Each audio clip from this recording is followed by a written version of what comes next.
Okay, we're here. Hello, hello. Wow.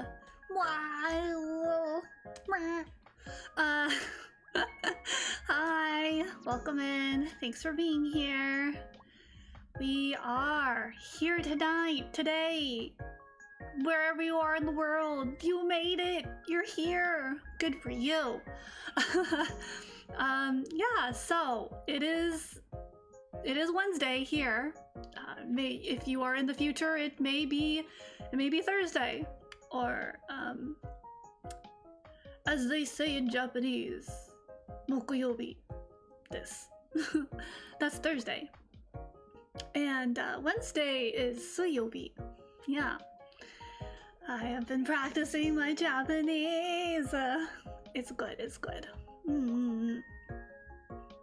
Hi, welcome in. Welcome. We're just getting started. I think everything is good. So desu ne. Okay. I have a little bit of scatterbrain syndrome. I know I'm gonna have scatterbrain syndrome today, but I'm gonna do my best to roll with it. Hi, Nihongo. Practicing Japanese. I believe I said it before, but yeah, learning a new language, or being bilingual, trilingual, if you will, is actually really good for the brain. It activates different neural pathways.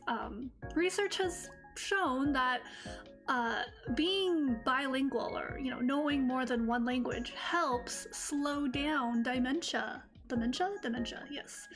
I mean, I guess if you're predispositioned to have dementia, you could still get it even if you're a polyglot, right? You could have like all the languages under your belt, but if you have dementia, then you have dementia. But I'm just going with the research. So that'll be really nice to learn a language with y'all in the near foreseeable future.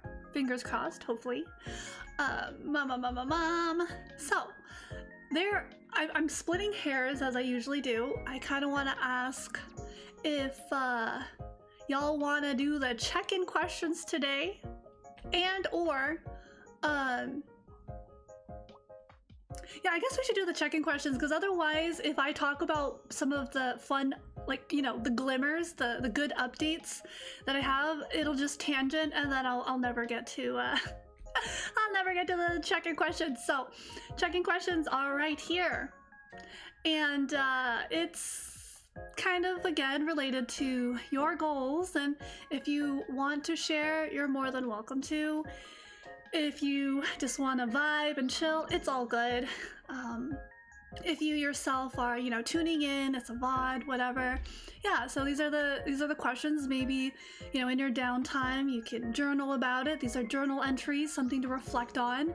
You can, swap the question, change the question as you would like. Maybe it's not this week. Maybe you have goals for the month or just for today. That's okay as well, right? Sometimes we can't see what our week is gonna be. We don't know what we're gonna have for breakfast tomorrow, if we will. So okay, so the first check-in question today is, how have you prioritized your well-being this week? Yeah, got some answers in the chat, which is a-okay. Cool. Yeah. La. And I guess with the first question, there's quite a bit to go with it. Because you're like, what do you mean, prioritize my well-being? What does that mean? I'm alive, I'm Genki desu, I don't, what? I guess this question is, for anyone who, kind of needs a little reminder. Sometimes we need that, sometimes I need that.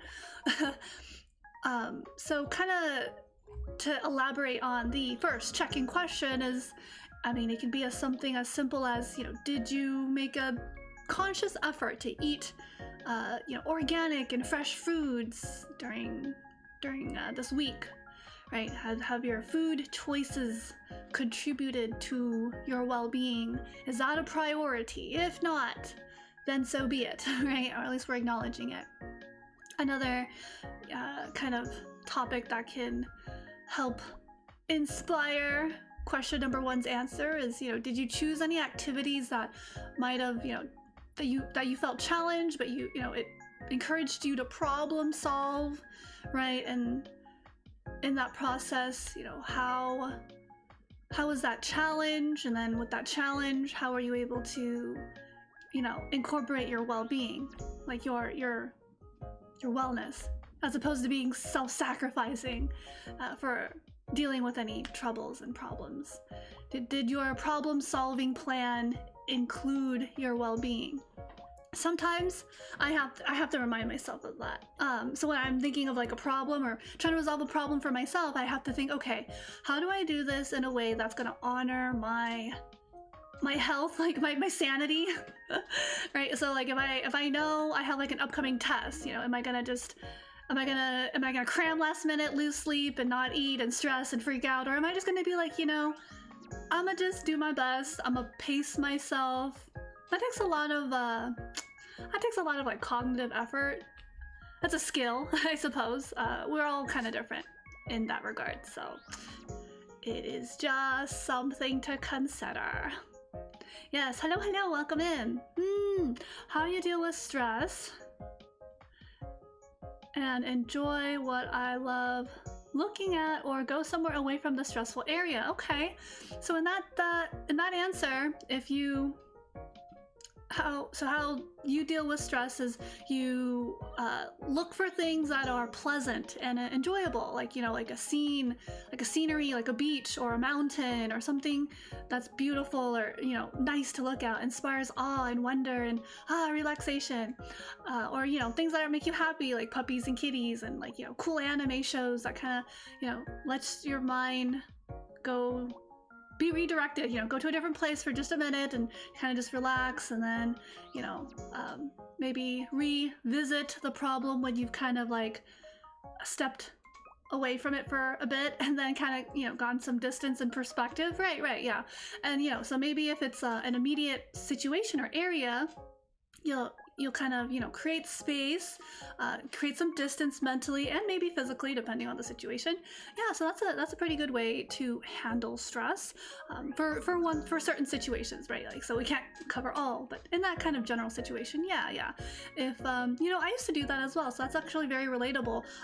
When I was kind of stressed at like work or something, right? And maybe during my, I don't know, like 10-minute, 15-minute break or my lunch break, I would block out, like, okay, I'm gonna eat some food, like maybe for 15 minutes, even if I don't eat my whole food, like my meal that I prepared, because of no appetite. I'll just eat a little bit for 15-20 minutes, and I'll spend the rest of the time maybe trying to take some time out of the building or where I work. So there's like a plaza or like a little park, and then just kind of, yeah, that's really good. Hi, let's see, I'm gonna try to read this. I've been eyeing the what is it? Hiragana. 大丈夫です。はい、大丈夫です。大丈夫。はい、大丈夫です。大丈夫ですか？はい、大丈夫です。大丈夫。大丈夫 is very, very helpful when things are not 大丈夫, then it's 大丈夫じゃない。大丈夫じゃない. I'm just now learning about so there's the present positive, and then there's the present negative, and then there's the past tense negative, like I did not do that, or there is the present tense negative as well, like, oh, that is not I didn't do that, or I did not do that in the past, I did not study. Benkyo shimasen. No, but I totally studied. I've been studying. Brain is good. Brain is working. So let's see. No. So continue with today's check-in question. Something else to just try to inspire that answer of how do you prioritize your well-being in general? Maybe if it's today, maybe it's, for the month, you can set some goals for yourself weekly. Did you continue a routine that you set for yourself that you liked? Maybe you said, oh, I wanna try to I want to try to get more vegetables in my diet, you know. So like I'm gonna make an attempt. So did that routine of eating more vegetables. How is that going for you? For me, interestingly enough, I don't know if this is a coincidence, right? But kind of a fun fact. Maybe about 2 weeks ago, and this is kind of like a little experiment. No, actually, it's been like 3 weeks. 3 weeks ago, I removed my phone charger away from kind of like the head of my bed, like where your pillow is, like where my pillow is. So I always had like a little night lamp stand thing, and it has like a little, you know, place that I could just put my phone, and then there's like an outlet.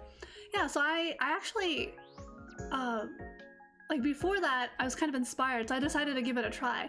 So someone you know, was talking about like little things you can do to kind of like help you sleep better, or to just help you feel like you get, you know, better rest. And this is just a suggestion, but I tried it.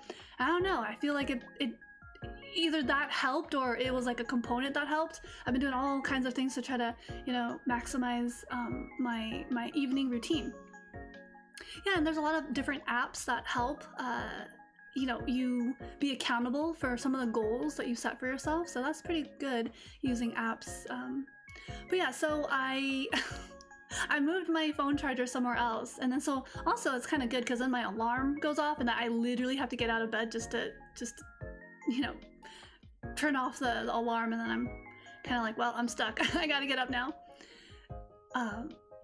It's, again, you know, like it's difficult to say if the phone charger being moved to a different room is actually the culprit of my better sleep, but it is kind of nice that I don't have to worry about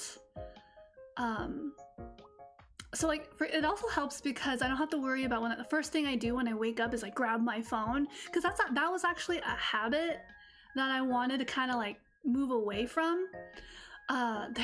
There's a really good I think he is a therapist, and he was sharing this information, and he's saying in the morning when you wake up, you have like this burst of energy for like, I don't know, 15-20 minutes, and you know that gap of energy in the morning that you just you get should be used to, like, you know, making your coffee, brushing your teeth, picking out your clothes, you know, getting your day started.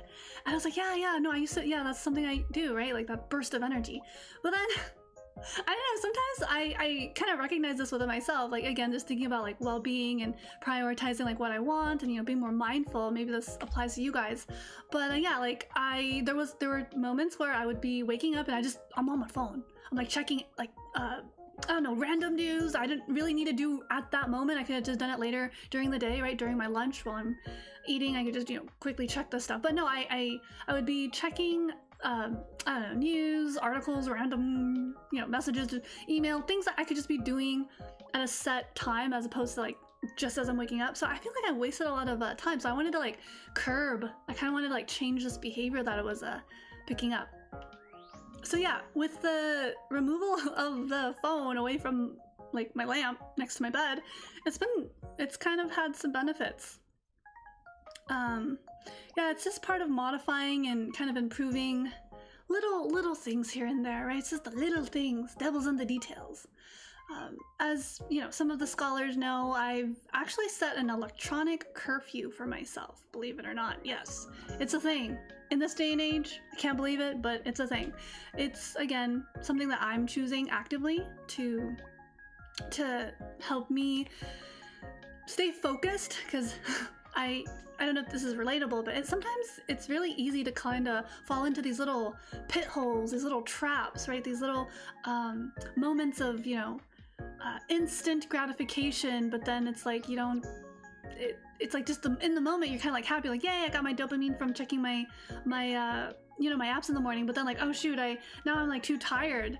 I'm too tired to actually, you know, get out of bed. So yeah, the electronic curfew has been going pretty well. What my curfew is, usually I have an alarm, and it goes off at around 9:15, and usually I either, like, you know, finish up my whatever. If I'm on electronic, I finish up by 9:30, and so then by 10 p.m. I'm like, okay, I'm off, I'm completely off, and that's, you know, really nice. Other times it's like, oh, it's 9:15, I'm not on my any kind of electronic device, my phone or laptop or anything or computer, so I'm like, oh, that's cool. So I'm already, you know, doing something that I want to do as opposed to just doom scrolling or, you know, staying stuck somewhere digitally. And then I have also found, and then again, this is just kind of like what I'm doing to prioritize my health and well-being, and it's probably continuing to use like the warm weighted compress that I, it's like made out of the beans and it's sewed up and you heat it up through a microwave. I know, right? You could just get an electronic blanket. No. I don't really like electronic heated blankets, but if you have one, you have one. So I'm using this little compress and it's really helpful. It's not as big as a blanket, but it's very helpful. And I've also noticed that being able to write down any of my concerns, worries, anxieties, like things I need to do, like I write it down on a piece of paper, or I'll set an alarm to wake up a little extra early so I can address whatever I need to do that's like, you know, weighing on my mind, and then I just kind of put it aside so that I can sleep. So for anyone who may be struggling with sleeping, or, you know, maybe is struggling with a lot of like anxiety, concerns, and worries, yeah, little tips and tricks to kind of help. It does take a certain level, I suppose, a certain level of self-discipline and accountability, right? Because at this point, it's like no one's following you around, no one's harping at you or nagging at you. It's really just, it's you versus you. It's you versus yourself. And yeah, it takes a lot of accountability and honesty, self-awareness. Like, hey, you know, I set a goal for myself and I gave myself like a week to try to, you know, keep up with this goal. It's not working out. So what can I do to pivot? What can I do to prioritize my goal? If that is, you know, again, your priority. And if that's not your priority, then, well, it's not your priority. Do you want it to be your priority or no? Yeah, a lot of different ways to problem solve, I suppose, and to try to achieve what you want without relying on coping strategies or even maladaptive behaviors. Right, kind of trying to address the issue as best as you can with your willpower. And I guess like yeah, the first question kind of is similar to the second question, you know, how would you like? So if you're not prioritizing your well-being or doing these different things to, you know, prioritize like your sleep quality or your, you know, your stressors and anxieties by journaling it down and telling yourself it's okay, I can address this later, you know, let me just set it down, write it down, and then, you know, put it aside, compartmentalize it just for the night so I can get some sleep, and then, you know, deal with it tomorrow kind of thing. If you don't, you know, have that as a priority, then is there, you know, would you, you know, how would you like to prioritize? You know, what are the resources? You know, do you need like an accountability buddy or an app that helps you? Oh shoot, you know what? I need to be I need to be stretching. Okay, so we're stretching. I'm gonna stretch. I actually have been stretching this whole entire time. I just forgot to set the timer, so now I'll be super duper stretched. It'll be like a 10-minute stretch instead of a 5-minute stretch, but I'll just get the timer going. So, this is an invitation for you to stretch now. Even though I was technically kind of stretching and yapping at the same time. Again, the scatterbrain is real. So let's see. Yeah, so how would you like to prioritize your well-being? You know, acknowledging that, you know, maybe I need like some sort of accountability system for myself, or like a reward system. So like, oh, you know, if I do X, Y, and Z, I will reward myself with ice cream at the end of the week, you know? Or, you know, I think last time we talked about keeping a log of the things you do accomplish as opposed to only a to-do list, because it can get really demotivating when you have like a to-do list of things you need to do, but then, you know, you don't do them or you don't accomplish them in the time frame that you want because you were doing other things. So seeing that you have done other things, other actions, it can be very, very balancing, saying that, okay, so I didn't get to do the big thing, but I did some small things, small tasks. And also, hello and welcome. Good to see everyone here today. The third question for today's check-in is, you know, what helps you address and manage your stress? And, you know, someone, was it King, shared that they managed their stress by looking at good content, wholesome content, content that makes them feel happy, fulfilled, you know, positive emotions, as opposed to overly indulgent or what does that mean? I guess I have a very specific definition and idea in my head that might not align with others, so I'll just kind of keep it more relatable. Yeah, just looking at things that maybe bring you to a different headspace is all I can say, I suppose. And then let's see, what are other ways we can manage our stress? Oh, funny coincidence, and maybe this is probably what inspired this question. I actually signed up to a free resource and it's a stress management workshop. Yeah, and I've been kind of encouraging maybe looking into resources locally, whether they're free for those who can't afford, you know, resources, or, you know, if you're not working, or, you know, you have like a budget or whatever. But yeah, there's a lot of free resources that are around the library. If you're in school and you're a student, maybe locally on your campus. But yeah, there's like a stress management workshop. And I think it's a series, meaning that it's like once a week and it's just for free. And it's surprisingly, it's not related to a hospital of any kind, so it's not that. So it's pretty good. So I'm kind of excited to learn. It was like it's like a resource center somewhere, and I was like, hey, yo, this is cool, so let's check it out. I want to learn about stress management because I think that's pretty important. There's good stress, there's bad stress, and then there's like overwhelming stress that's just like overwhelmingly overwhelming. And it can be hard to manage, and it's very easy to have, you know, these negative stressors impact our lives, our behaviors, our ability to cope, right? We can lose sleep, we can lose appetite, we can, you know, get moody, we can feel kind of down. It can be it can cause us to have moments of, you know, being distracted or not focused, not present. So yeah, I think learning other tools, like the toolkit. So one toolkit is to take a step back, literally, like physically and mentally, from whatever stressor. But then, you know, that's one technique, that's one method. What are some other ways to manage stress, depending on the scenario? Most of it, I believe, these types of workshops are helping the internal part. More so, like, how do you kind of reframe the narrative in your head, or what are some other actionables that can be done? So these are all very helpful. All right, let's go. We're all stretched. Good job. I just realized that the workout has not been reset. How dare I do that? The scuff is real. Okay. I think we're good. Cool. So that was our warm-up, I suppose. Our warm-up stretching, part of our warm-up. The warm-up is in 2 parts. And that, my friends, was just the first part. So I hope those of you who have stretched, maybe overstretched at this point because I was yapping from the beginning, and it's been like 15 minutes.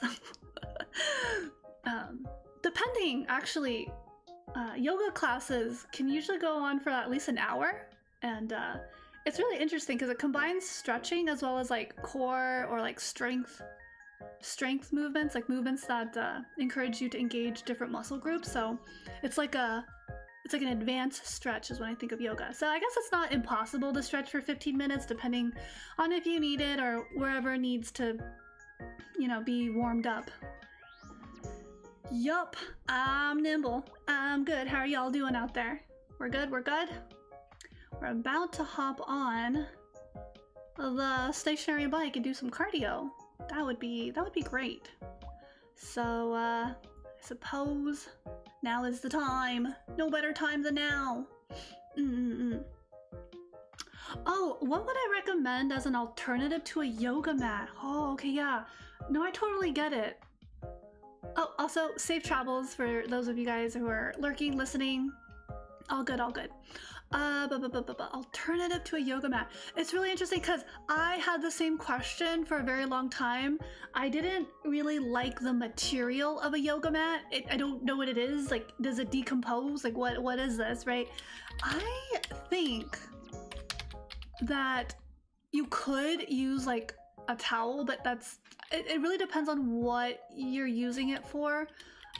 Alternatives to yoga mat. I don't really have an alternative to a yoga mat, but what I am finding is there's something called a cork mat, I believe. Let me... Yeah, so some other suggestions is using like a towel, but that's only if you're just trying to like, I don't know, something just so that you're not touching the ground. Whereas an actual yoga mat gives you a little bit of cushion depending on how thick the actual mat is. There are woven blankets. They're a little bit more thicker. There is the Mexican blanket. There's little rugs and carpets, I suppose, but that's kind of weird lugging that around. I guess it also depends on what's the purpose. But yeah, an alternative to a yoga mat.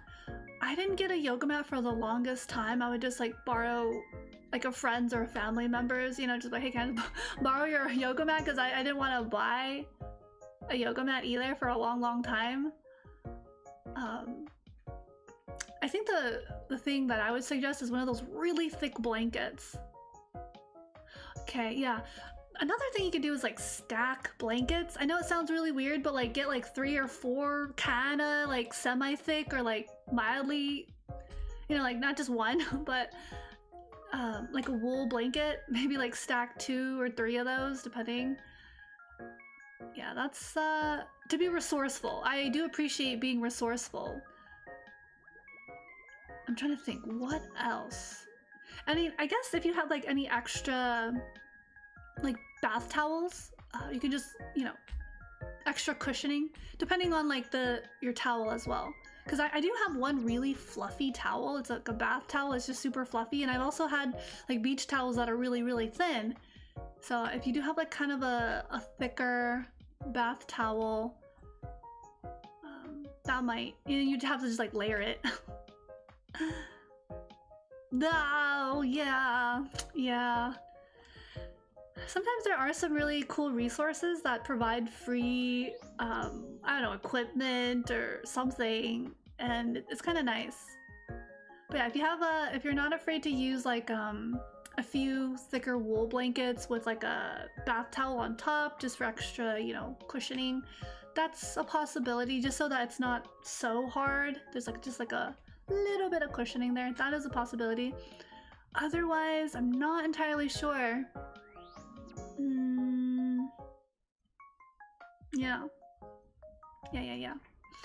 There are certain places, depending if it's like available to you, like if you are a student and you know your facility or your school, or if there's any perks for being a student, you can just use the equipment at the facility that is provided to you as a student.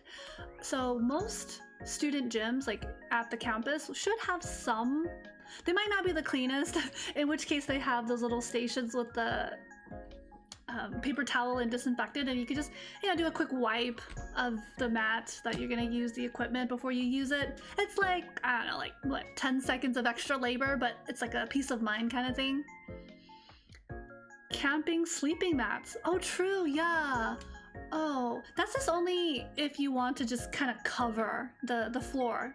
But I'm not sure if the camping sleeping mats will be enough cushion. That's my only concern. Yeah, like a sleeping bag. But then you'd have to get the sleeping bag out, and then yeah, a sleeping bag wouldn't be too bad actually. Like especially if it's inflatable. But then it's kind of like bouncy. You're like gonna be kind of like bouncing on the. You're like trying to do a sit up, and you're just like, I'm so comfortable on my sleeping bag. I suppose the sleeping bag is a good alternative. Maybe just don't inflate it. Oh no, yeah. Oh boy. Yeah, trying to be resourceful is always like a little mini game, a mini side quest. Side quest to the main quest. Side quest to the side quests. Yeah. I would try thick wool blankets if you have, and then like a thick bath towels. I know I have like a few bath towels, so then I can use like 2 or 3, so I can swap them out, right? As one bath towel is being washed, I can swap it out with another one, a new one, that kind of thing. Yeah. Otherwise, my other suggestion as an alternative to, you know, buying or using, you can try to borrow one from family or friends, but if they actively use it, they'll probably want it back. If you have available, you know, the facilities, if you're a student, or if you have a gym membership, heck, just go to the gym. I suppose just go to the gym and then use their equipment and wipe it, clean it, disinfect it for your peace of mind. If not, I hope you shower after your gym, because there's a lot of junk on the surfaces of gyms, I suppose. Like you touching all that nasty sweat. Yeah, I usually wipe down the equipment before and after use. Sometimes I forget to do after, but I usually do after, especially if I sweat. Like if it's like a cycling machine, I'll usually wipe it after, because I'm just like, oh, that's gross. That's gross. Yeah, that's really good. That's really resourceful of your time. You can also use that time between to study. I used to do that too. I didn't use the gym as a student because I didn't know there was a gym. So I was kind of peeved. When I graduated, I was like, what? There's a gym? Oh my god, it's so nice too! It was a really nice gym, but it was tucked away. It was like over yonder there, and my classes were the opposite direction, and you know, all the people knew about it, and I didn't know about it until after, and I was like, no, it's so nice. It's so clean, it looks so new. I was like, has this always been here? They're like, yeah, dude, what are you talking about? I was like, ah! So I am very pro free resources. But there's also quality, of course. You want to make sure that the quality is good as well. Yeah. So yeah, I'll see about thinking about alternatives to a yoga mat. Yeah, what did people use before the yoga mat was invented? I think they just kind of toughed it out, unfortunately. Yeah, they do be like that sometimes, I really do. All right, well, believe it or not, I am still stretching. And I think it is time to do the cardio. Soft dirt. Oh, yeah, you know, going to like a park where there's like grass and like a soft dirt. I mean, I guess you're still gonna be you're gonna get dirty, right? So, tarp? If you're outdoor yoga. I suppose so. Yeah, do you guys ever think about like, wow, what was before the invention of this? I actually had that thought about water bottles. I was like, what did people use before plastic and glass containers? Like even before glass became super industrialized and like made in bulk. I thought it was really interesting. I did actually do a little mini deep dive on it, and people like long time ago, time like ancestry, like long, they would use the animals' organs. Yeah. Like squashes. Oh yeah, you could use that as like a bowl. Put liquids and fluids into like a pumpkin or to hold it. But you know, they would use the organs. So what is it, like some animal's bladder, right? I know it sounds really disgusting, but I think there's a process. I'm pretty sure there's a process to clean it. Or they found out, oh, this needs to be cleaned. People are getting sick. Yeah, so they would use that, and I thought that was a fun fact. Was not expecting that. I was like, damn, that is so resourceful. Who would have invented? Who would have thought about this?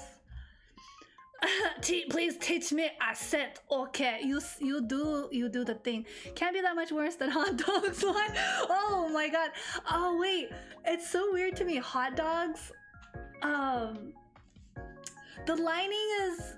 Oh gosh, I've heard that it's not supposed to be edible, and then in other places I've heard like, oh, it's been made to be edible. So for certain like hot dogs or the sausage links or what it's frankfurts or whatever, that you're actually supposed to like squeeze the meat out. It's not you're not supposed to consume it. I was like, oh. So bizarre. Inventions, man. Inventions. Okay, alright. I am procrastinating. I do believe it is time. It is time to bring out Gym Buddy Poe. Is the gym behind you a real gym? Huh, I don't know if it's inspired by like a real gym. I think it's like a 3D. I think the artist who made this background used 3D, so they made the objects by themselves and then they like duplicated it because it's like the same thing over and over again. And then yeah, I think I have it in my credits, the person who made the background. Pretty cool stuff. All right, so I have, where's Gym Buddy Poe? Come hither, Gym Buddy Poe. We have the Gym Buddy Poe. There are duplicates. We have a doppelganger. Gosh darn it, it's a doppelganger. And we are going to figure out what kind of cardio we'll have Gym Buddy Poe do. I guess they're just gonna run. We're just gonna see. Wait, I think I always did this. We're gonna have Gym Buddy Poe running away from us, away from you. Cause we gotta show off the back, you know? Look at that. That's such a cool design. We gotta show off the bling bling, the back, the coat. That's such a nice little detail, I think. So it's not every day we get to see the back. My back. Whee! Alright, let me just... Here we go. Alright, you know what? I don't know where I'm running, but I am going places somewhere over the rainbow. How... Oh. One of these days, this will not be torture. But today is not that day. Do we have any mods? I'm struggling. Okay, you know what? This is just gonna have to... Okay, we're gonna do this. Okie dokie. Okay, now I'm gonna eat, and we're gonna do the thing where I eat myself. Goodbye.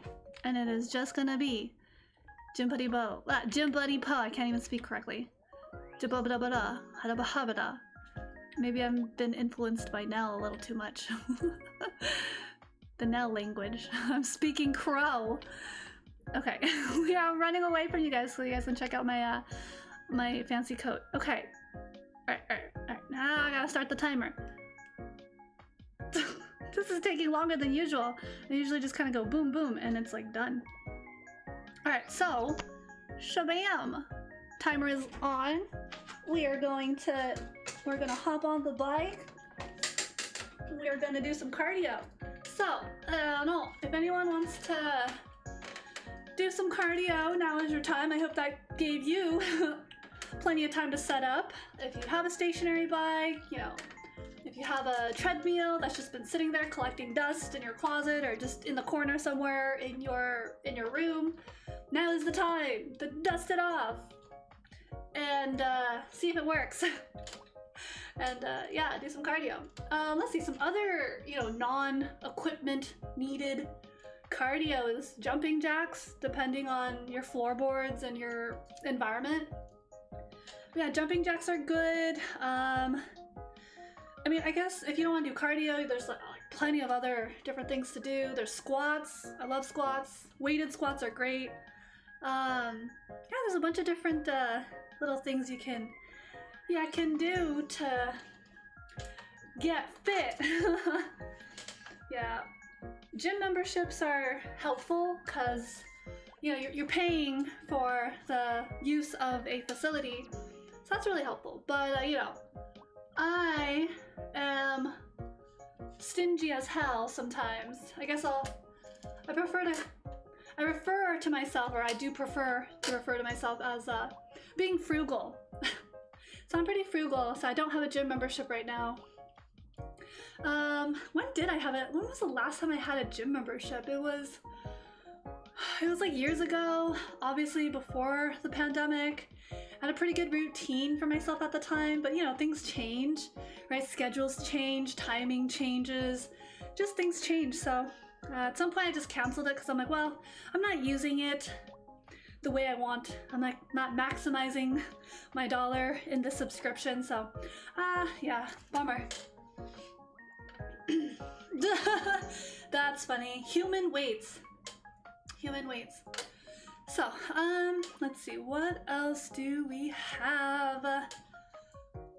Okay, so since we did kind of cover today's check-in questions, yeah, and that's another thing, isn't it? I've been noticing like a lot of companies are kind of shutting down some pretty well-known things. So yeah, that is kind of interesting to observe. They're just, inflation is real for sure. So I think, again, this is just my opinion, I think it's pretty helpful to find alternatives. At one point I remember telling you guys, I've even been thinking about trying to start my own, like a garden, like a real garden. But the problem is with food being so expensive, like there's certain vegetables that you can kind of grow. They're pretty low maintenance. I feel like you just water them every other day, give them some nutrients. Growing like tomatoes or like, what is it? Some carrots, like green onions, things like that. But I mean, the problem is with gardening or farming is like, it does take time. It's a lot more time. So if you need like the vegetable now, like you need the carrot now for your dish, you can't, it's not fully grown or ripe, so you can't have it. Cucumbers and lettuce, yeah, those are pretty easy to grow. I would assume, as long as there's no rodents, right? There's also birds. There's gonna be like, I don't know, gophers, squirrels, animals, and that's all just part of nature. Oh, are you talking about the potato garden? So for those of you who are tuning in, if you have a green thumb, that's pretty awesome. Definitely encourage, growing some fruits and vegetables in your backyard or wherever, and for yourself or for community gardening is cool. But a while back I tried to grow some potatoes, and it took a long time for me to find a place that had potato seeds. I looked specifically for potato seeds, but the ones I got were like discounted because they were already really kind of in bad condition. They were shriveled up. But I decided I'm just gonna try it. It was like, I don't know, it was like $4 for like 8 of these little shriveled up potato seeds. I didn't know what kind they were. I don't really know. So I put them in these like buckets and with dirt. And then, yeah, I watered it, and it took a really long time for them to grow.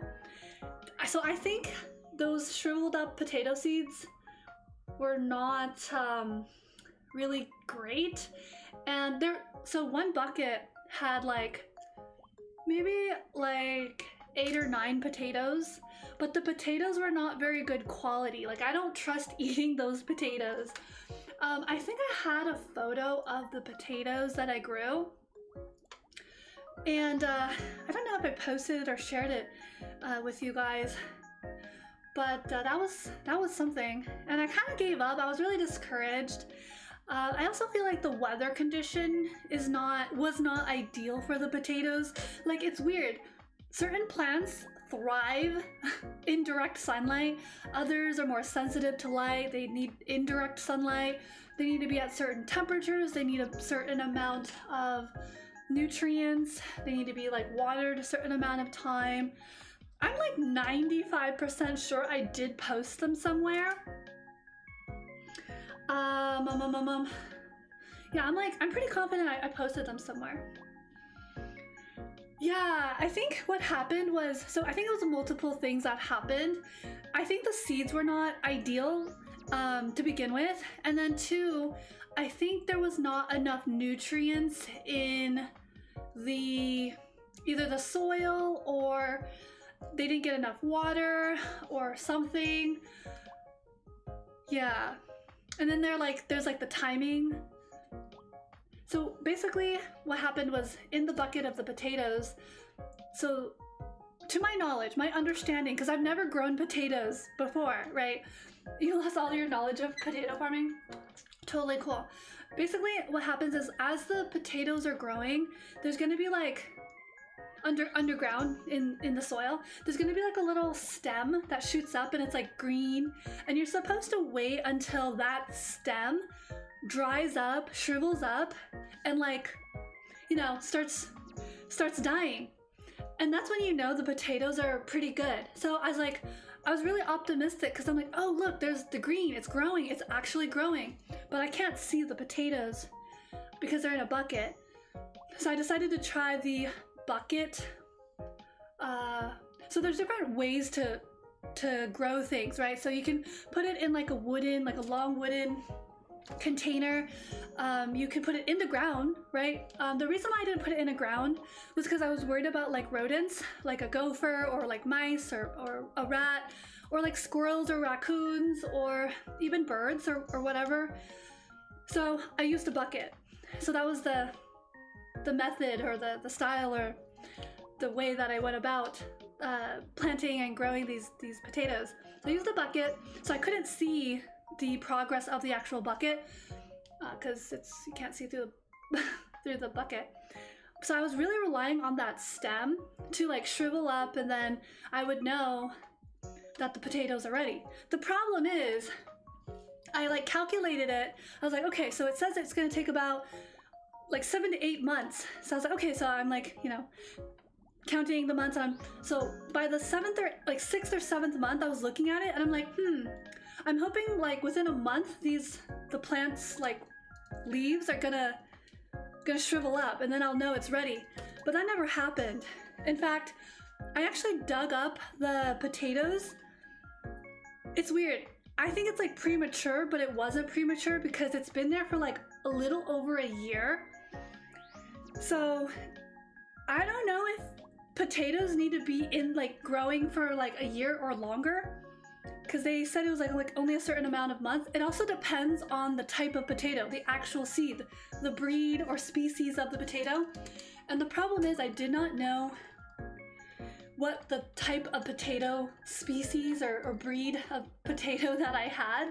So it was like really no way for me to calculate. So like certain potatoes take like more time, etc., etc. So yeah, I can probably dig that up and revisit it, but it was pretty discouraging, honestly. I think last time I brought up, was it hydroponics? Yeah, I think it was hydroponics, not aquaponics. But yeah. Potato classification? Yeah, that would be really interesting. I'm not sure. I'm really surprised. When I dug them out, they were of varying sizes. So either, I think the potatoes didn't get enough love. They didn't get enough water and nutrients. I think I didn't water it as much as I needed to. I was actually really worried that if I overwatered the potatoes, they would rot.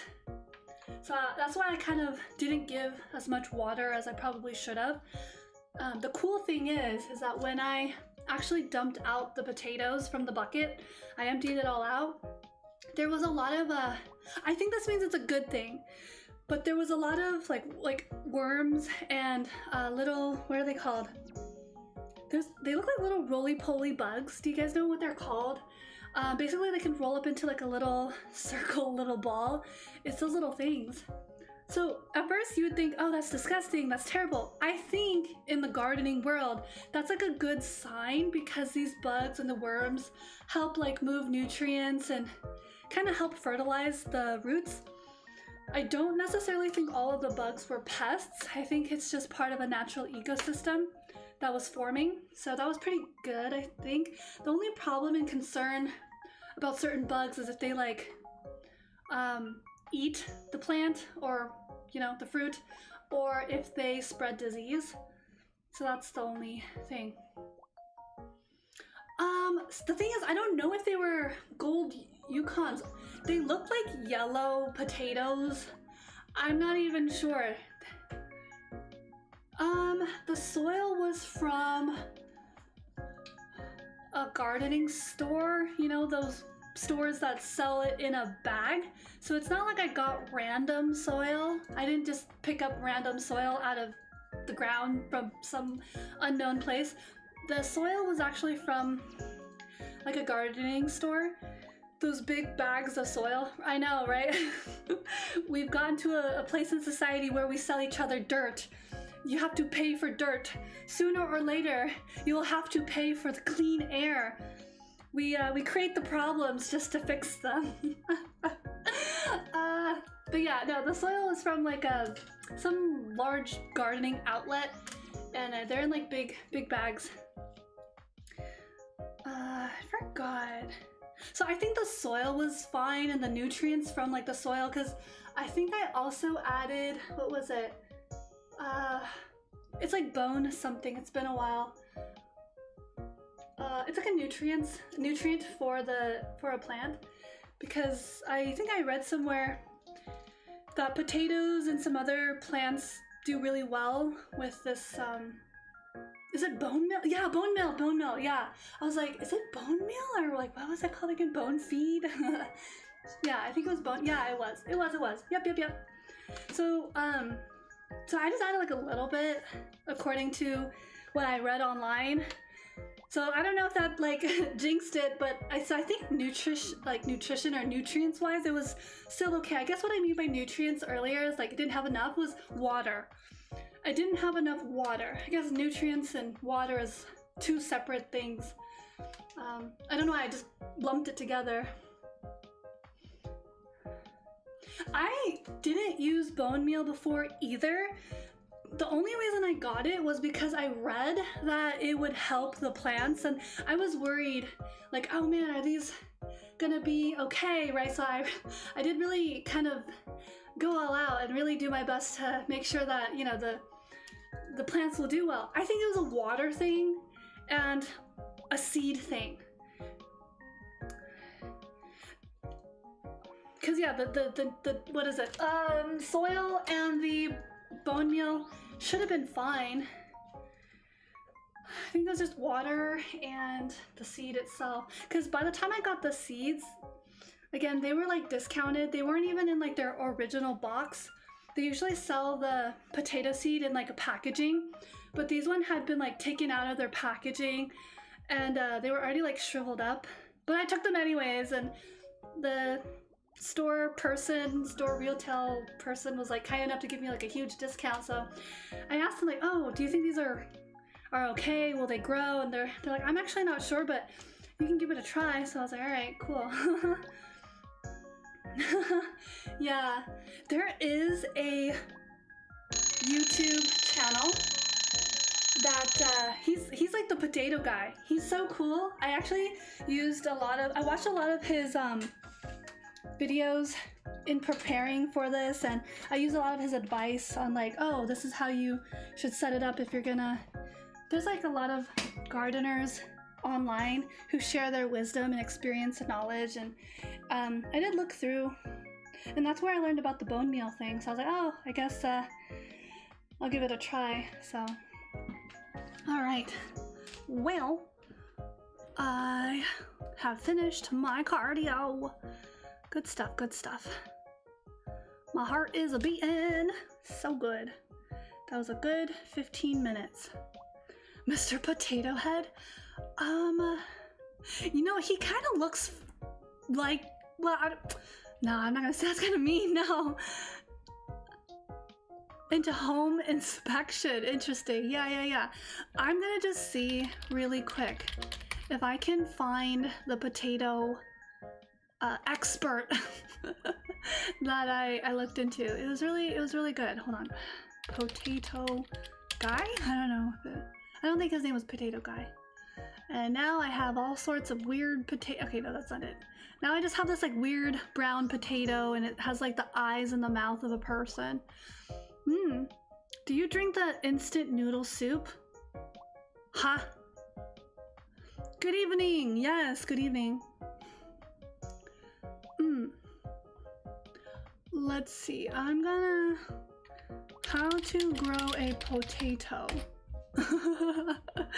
Where is the guy that talks? Oh, it's this guy. Oh, I found him. His YouTube channel is Grow Veg, like vegetables, VEG. It's just all in one word. GROWVEG. It's this guy. He's got such a like positive energy about him. Yeah, he's very helpful and very resourceful. So he seems to be, you know, able to grow anything. And it might also... Oh, here's the other thing. I think it's also the environment and temperature. I think that's what it is as well. I don't know why I clumped weather into nutrients, because I feel like nutrients can come from like the weather as well. Like if there's not enough sunlight, there's a lack of the sunlight, which I interpret as like a nutrient for the whatchamacallit, for the plant. So yeah, it's Grow Veg. He's doing pretty good. Actually, is he still making stuff? Let me see. Now I'm curious. Where are you? Get it right with potatoes. 2 years ago. 4 days ago. Okay, so he's still out and about, sharing the good knowledge, the good noggin. Cool, very cool, very cool. Awesome. Yup. Oh, Grow Veg. Grow Veg. Let me see if I can do this. It is Grow Veg. Pretty cool person, I believe. Yeah. Cool. So we will move forward. Alright, so no more of the timer, because now we just gotta do some push-ups and sit-ups. I guess we gotta do the planks. Let me see. What do we need? We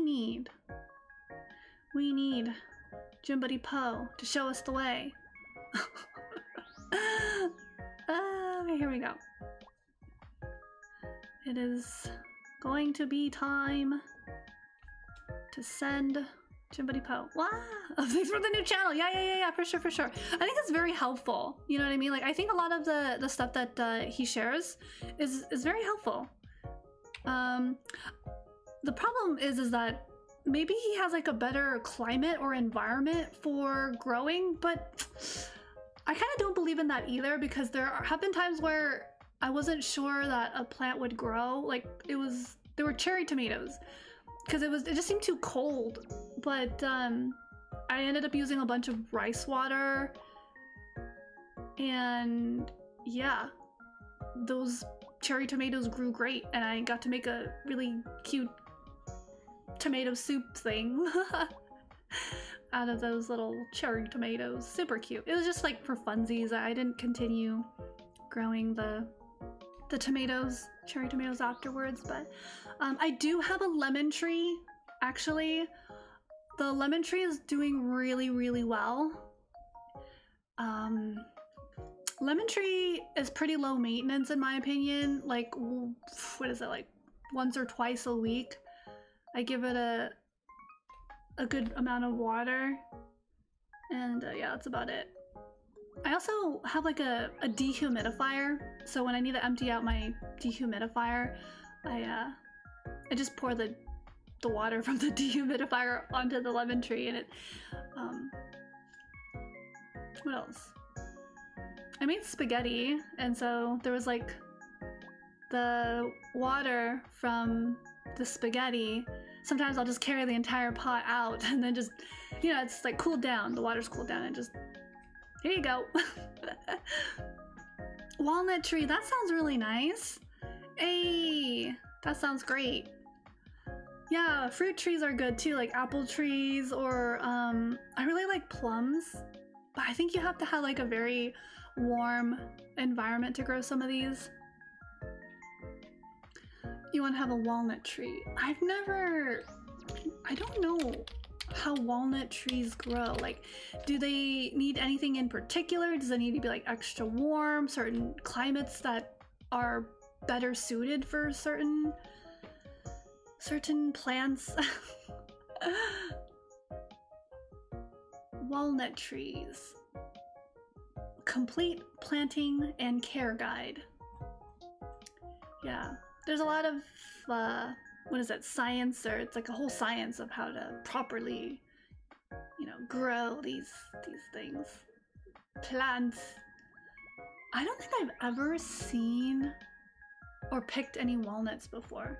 I've always wondered like where they come from, or like how, you know. is my ignorance showing? Like, I'm looking at photos of a walnut tree and like the seed, and it's actually really interesting. There's like a green shell, like a green casing around the actual walnut, and then it's like the walnut. I didn't know that. I don't know what I was thinking. And like almonds as well. I don't know where they really come from, and that's a bad sign. That's bad. If I've eaten walnuts, and I've eaten, you know, cashews, and I've eaten, oh, I think I've seen a peanut before, like a plant. I think peanuts are also underground. They're, well, not also, but like potatoes. Peanut plant. But that's actually very enlightening. Like realizing that there are certain foods that I eat kind of regularly or commonly, and I don't even know like what they look like or where they come from, right?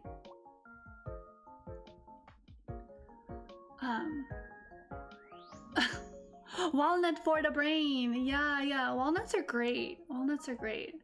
A walnut tree sounds nice, actually. They're very healthy. Yeah, walnuts are very healthy. Most like nuts are really helpful. Like, they have healthy fats. Most of them have like a type of fat that's usually like on the healthier one, whereas like, so there's like different groups of fats. So, you know, like there's like the not as healthy fats, and then there's like the healthy fats, and then there's like good cholesterol, and then there's not so good cholesterol, and all that. So yeah, very interesting. Okie. Yeah, I think there are some community gardens that exist. You just kind of have to look for them, and then, you know, you gotta have to kind of plug into the to the community.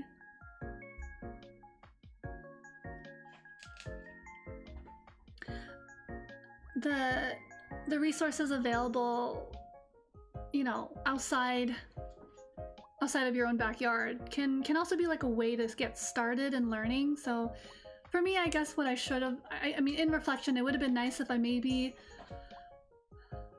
plugged into like a gardening community, because there are several like gardening resources.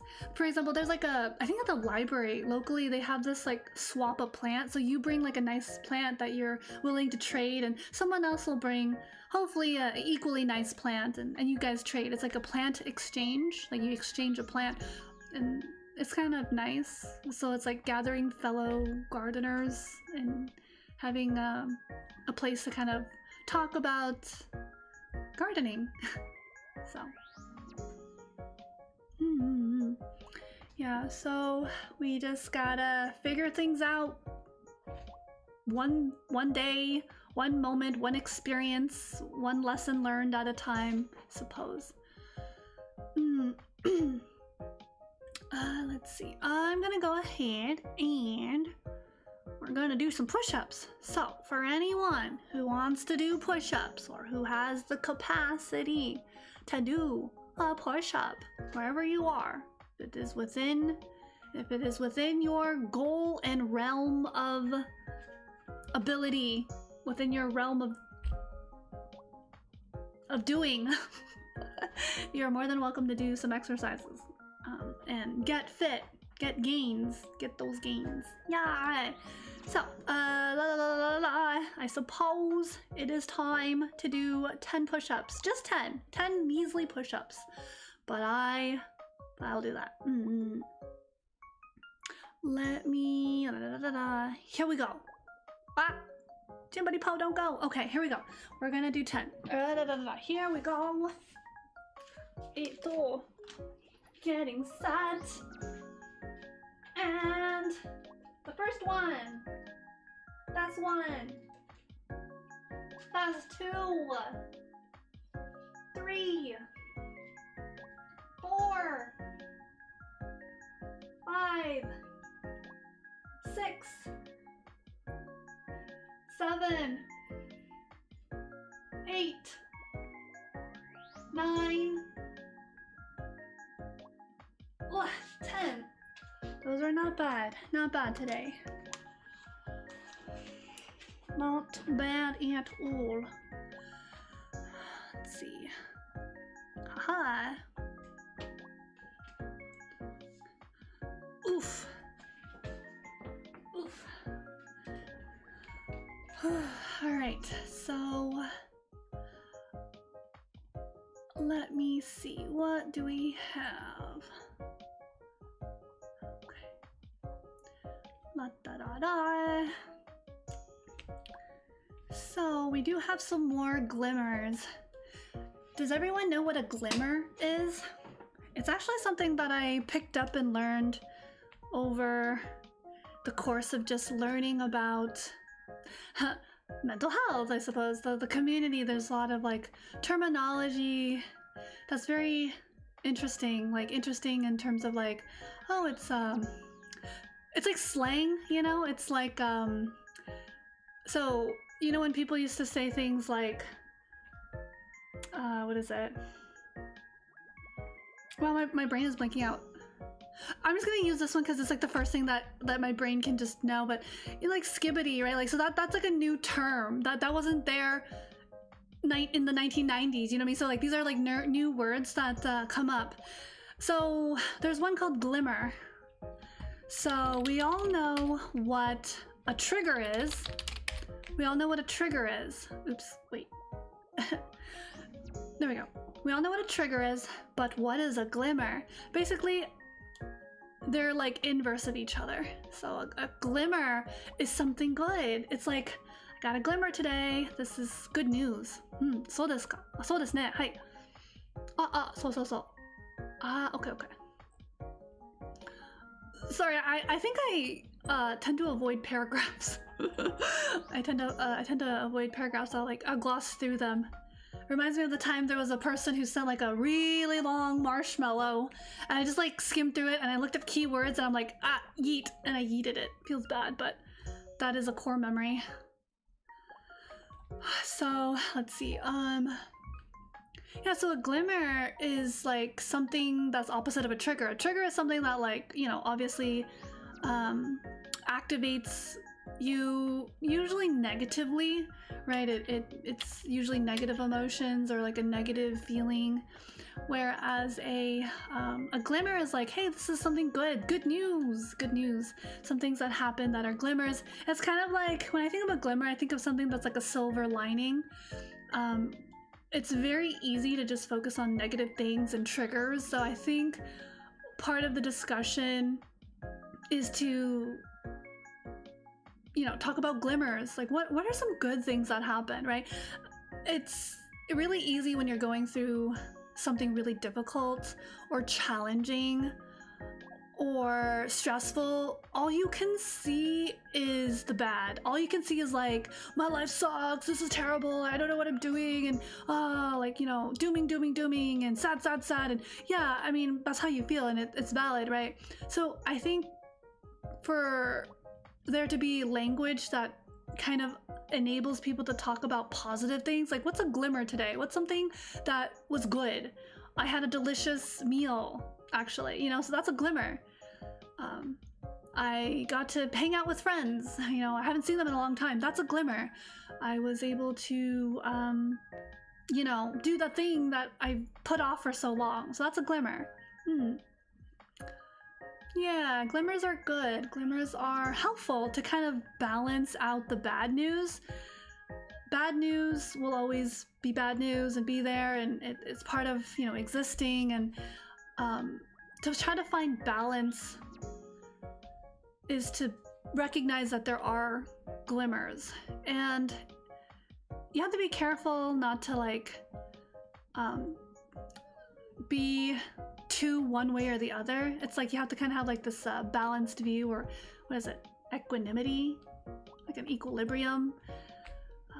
That's something that I've experienced, and maybe you guys have as well, where it's like maybe you consume too much bad news and it's like terrible, and it's like, oh no, everything is bad, the world's coming to an end, and, you know, the sun is gonna implode on itself, and by the time it reaches Earth, we're all gone. It's like doom.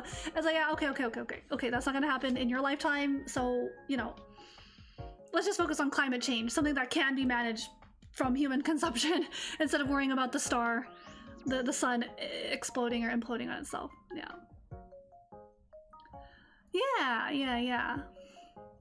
So I think that is gonna be pretty helpful.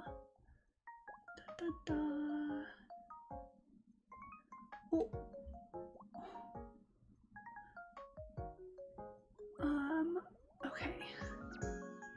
So we will go ahead and, oh, I need to update the thing.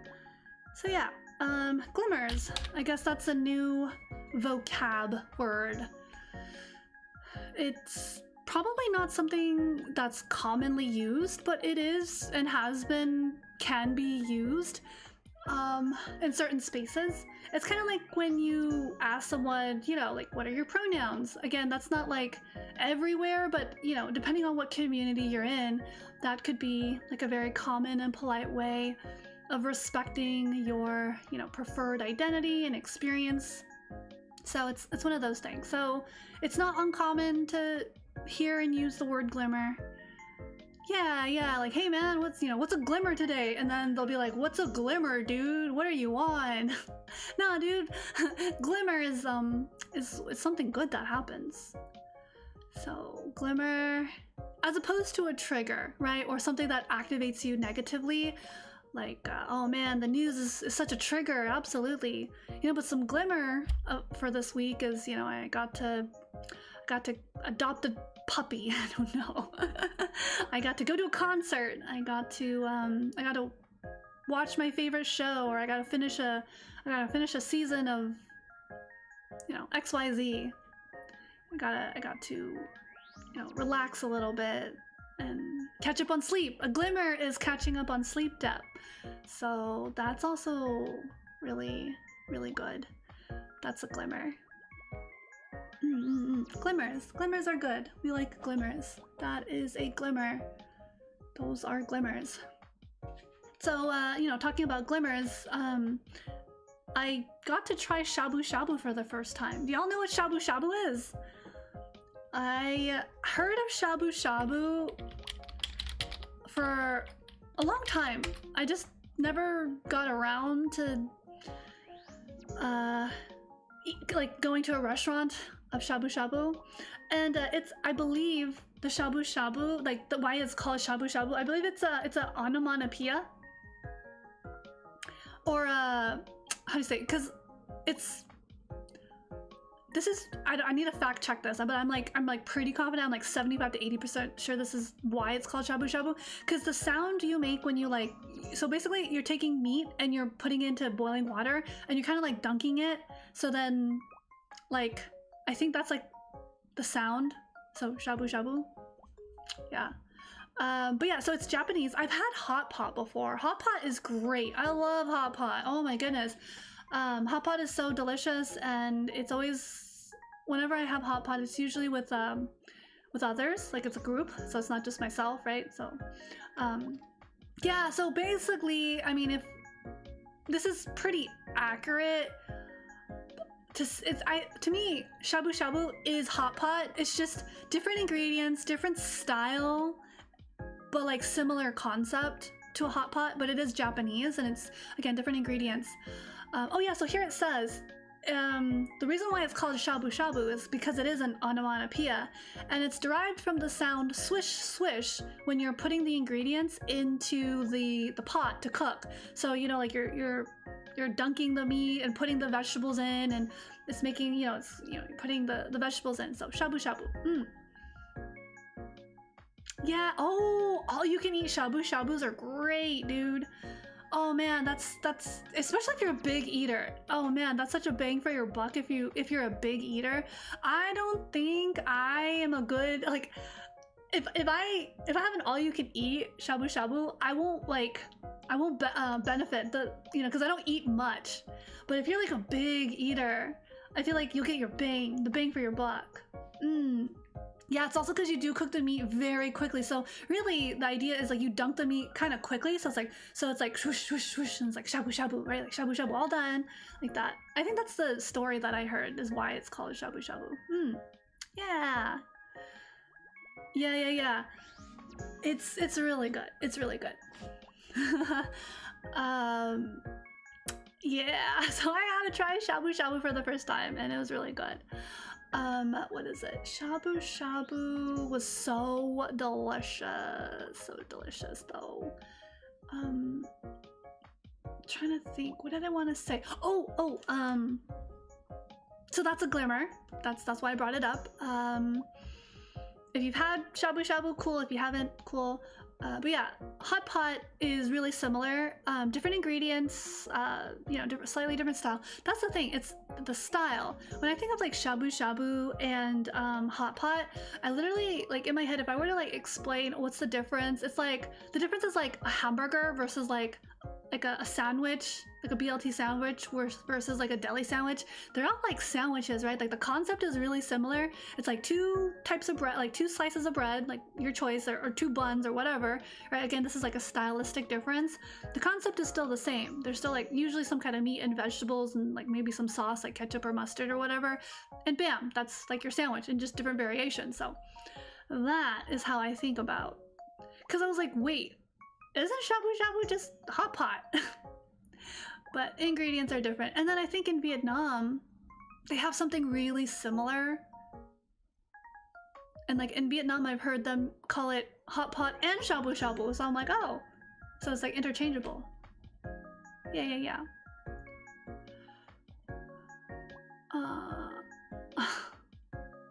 What? Eating habits.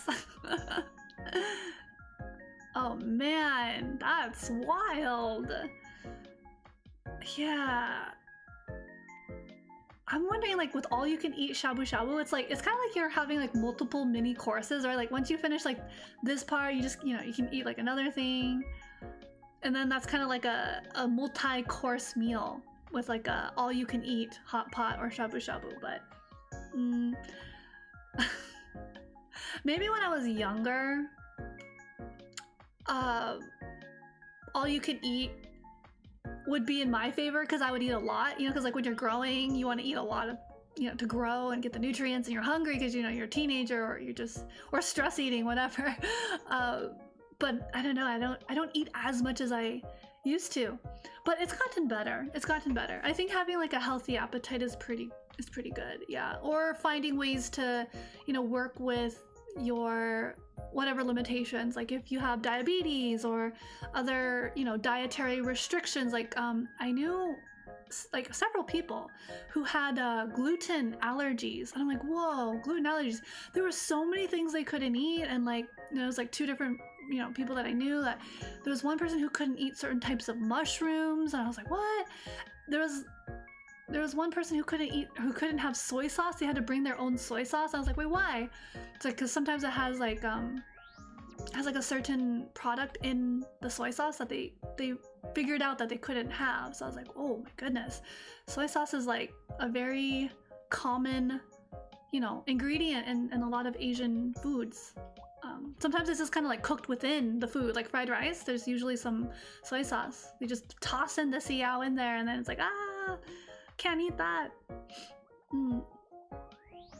Oh yeah, that's another thing. I don't get enough calories either, so I have to kind of like remind myself to eat. Something that's helpful when you don't get enough caloric gains is to actually eat smaller portions more frequently. It is a bit of a hassle.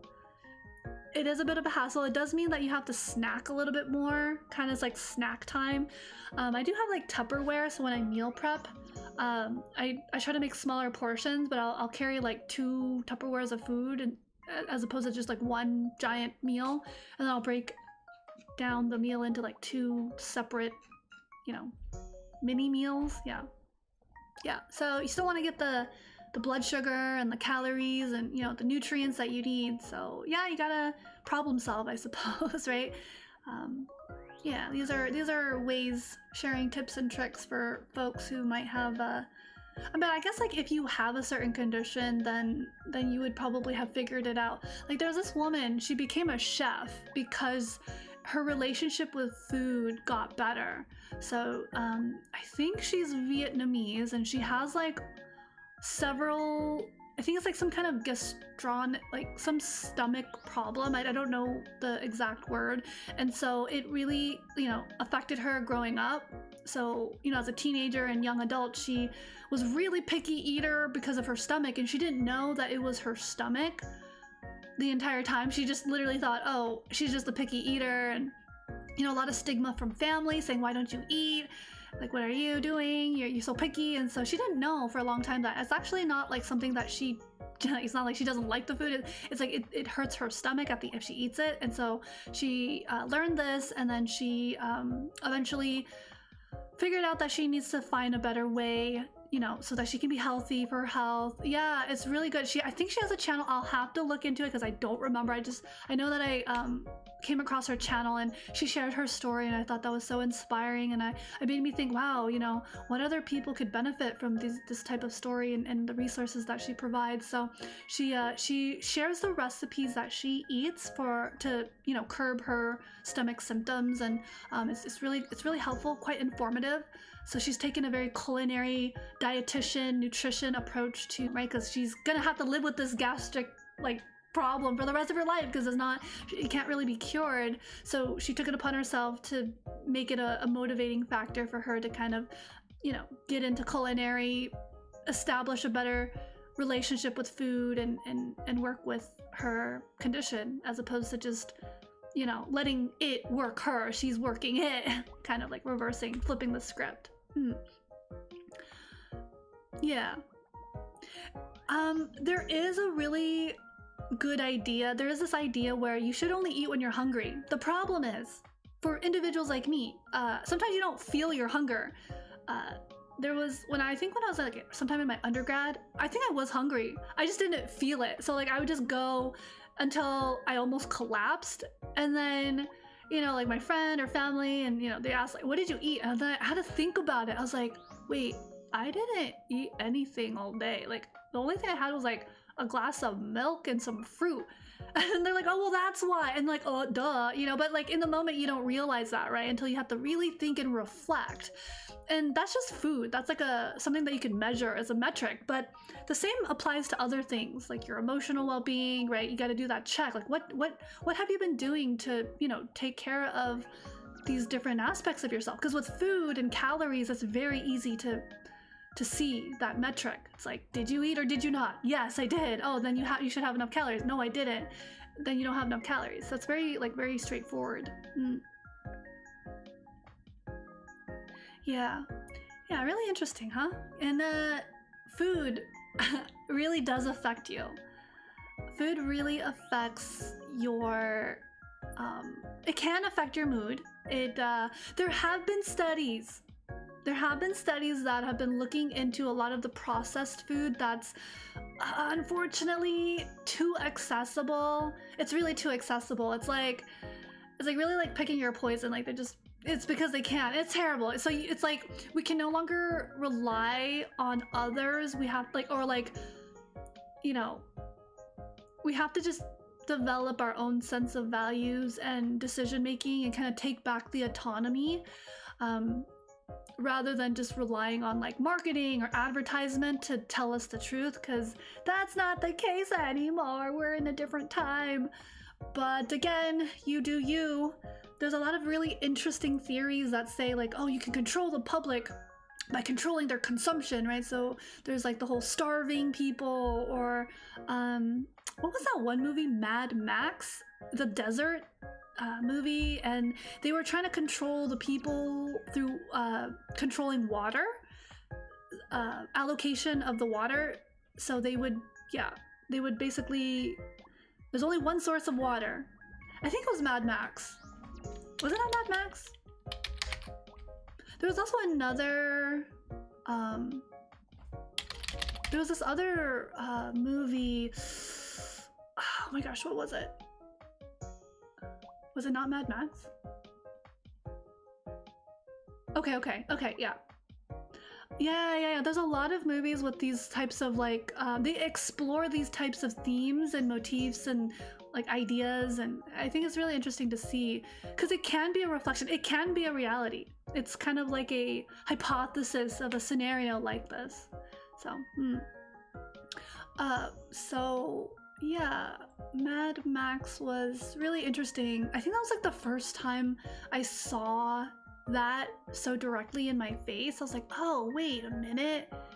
There was another movie. I think it was called, it stars Henry. Henry, is it? I don't think it's Henry Zhou, but he's from, I think he's either from Taiwan or Hong Kong, but then he went to South Korea and he's just like all over Asia. I don't think it's Henry Liu, but I'm gonna, no, it's not. Hold on, what's his name? Oh, no, it is Lau. I'm so sorry. Henry Lau. He was in that movie. And in that movie that he was in, Double World, I believe it was, yeah, it was Double World. So in Double World, in the beginning, he's like, how his character is introduced, he's like basically trying to steal water. He's introduced as the character stealing water because the water is like limited. And I was like, oh, that's interesting little bit. Like, why is the water not like accessible, you know? So I think it's because it's a small village, and so they gather the rainwater and then they distribute it so that everyone can have enough. And so, you know, his character is being a little mischievous, and he goes and tries to fill his little water bottle. Yeah, Double World was really cool. I really, really liked this movie. It was so good, in my opinion. It was very interesting to see. I think this was the first time I ever watched Henry Lau act, like perform in a movie. I've seen him perform as a musician and on stage, you know, playing instruments and singing and collaborating with different artists, but I've never seen him act, so it was really cool to see him portray that character. I think he did a good job. I liked it. I was very immersed in the world. I was very invested in the characters too, actually. Okay. I think I watched the 2010 Mad Max, I believe. Yeah, it was this one. Yep. I watched the 2010. Was it 2010? Let me see. 2015, I believe, is the one that I watched. Yeah, Fury Road. There was one that came out in, what, 2024? I didn't watch that one yet. I believe I watched Fury Road. I do want to rewatch it though, because I just remember bits and pieces of it. Like, I don't really remember the ending of Mad Max Fury Road, but I just remember I really liked it, so worth rewatching, I suppose. Boy. Cool, cool. All right. So Shabu Shabu Media, diet, hunger, things like that. Yeah, I think he's been on a lot of like shows, like reality, well, not reality TV shows, but like in Asia they do like different countries have these like kind of talk shows. I've never seen him on talk shows either, so that's why, you know, seeing him on the screen in a movie, I was like, wow, that's so cool. I know this one. I know this actor. I am always like really happy when I get to see like musicians that I've either watched, listened to, or followed for some time, and seeing them kind of expand their experience is pretty nice. So yeah. Okay. All right, I'm stalling. But yeah, that is, if you haven't watched it, I do highly recommend. If it's, you know, something that you're interested in, you can read about it, because some people don't like certain genres, you know. But I believe Double World, starring Henry Lau. This was Double World is from 2020. It is considered fantasy action. Oh, okay, this I didn't know. It's actually based off of a video game. Okay, that I did not know is based off of a video game. But the director is Teddy Chan. I haven't watched a lot of things by this director, so might be curious to see what other stuff he's directed. I'm looking at some of the stuff that he's directed or been part of, and I don't really recognize anything yet. Eek. Not just Double World. But yeah. Okay. Once again, I have procrastinated. I put off. I have delayed. It is time to do. It is time to do the push-ups. Second set. I want to push myself. I want to see if I can do 20 push-ups, because I'm almost done with the entire like you know, exercise workout depth. It's really just I'm just pacing myself, so I do kind of want to just like experiment a little bit, and I think I'm gonna see if I can do 20 push-ups just straight. Yeah, let's go. Once again, if those of you who are working out, want to work out, want an opportunity to see where you're at in all of this, you are more than welcome to work out and do some push-ups. Yeah, so oh, not this one. This one. We gotta bring out Gym Buddy Poe to show us how to do a push-up. Alright. Here we go. I'm gonna try to do 20. Not sure how this is gonna go, but we're gonna try. I may or may not have to adjust because I'm a baby. Here we go. Alright. 1 and 2, 3, 4. Ooh. 5, 6, 7, 8, 9, whew, 10. Okay, that's 10, that's half. Keep going. 11, 12, 13, 14, 15, oh my goodness, 16, we're almost there, 17, hold up, 18, oh my god, 2 more, 19, goodness. Oh my gosh, okay, 20. I'm done.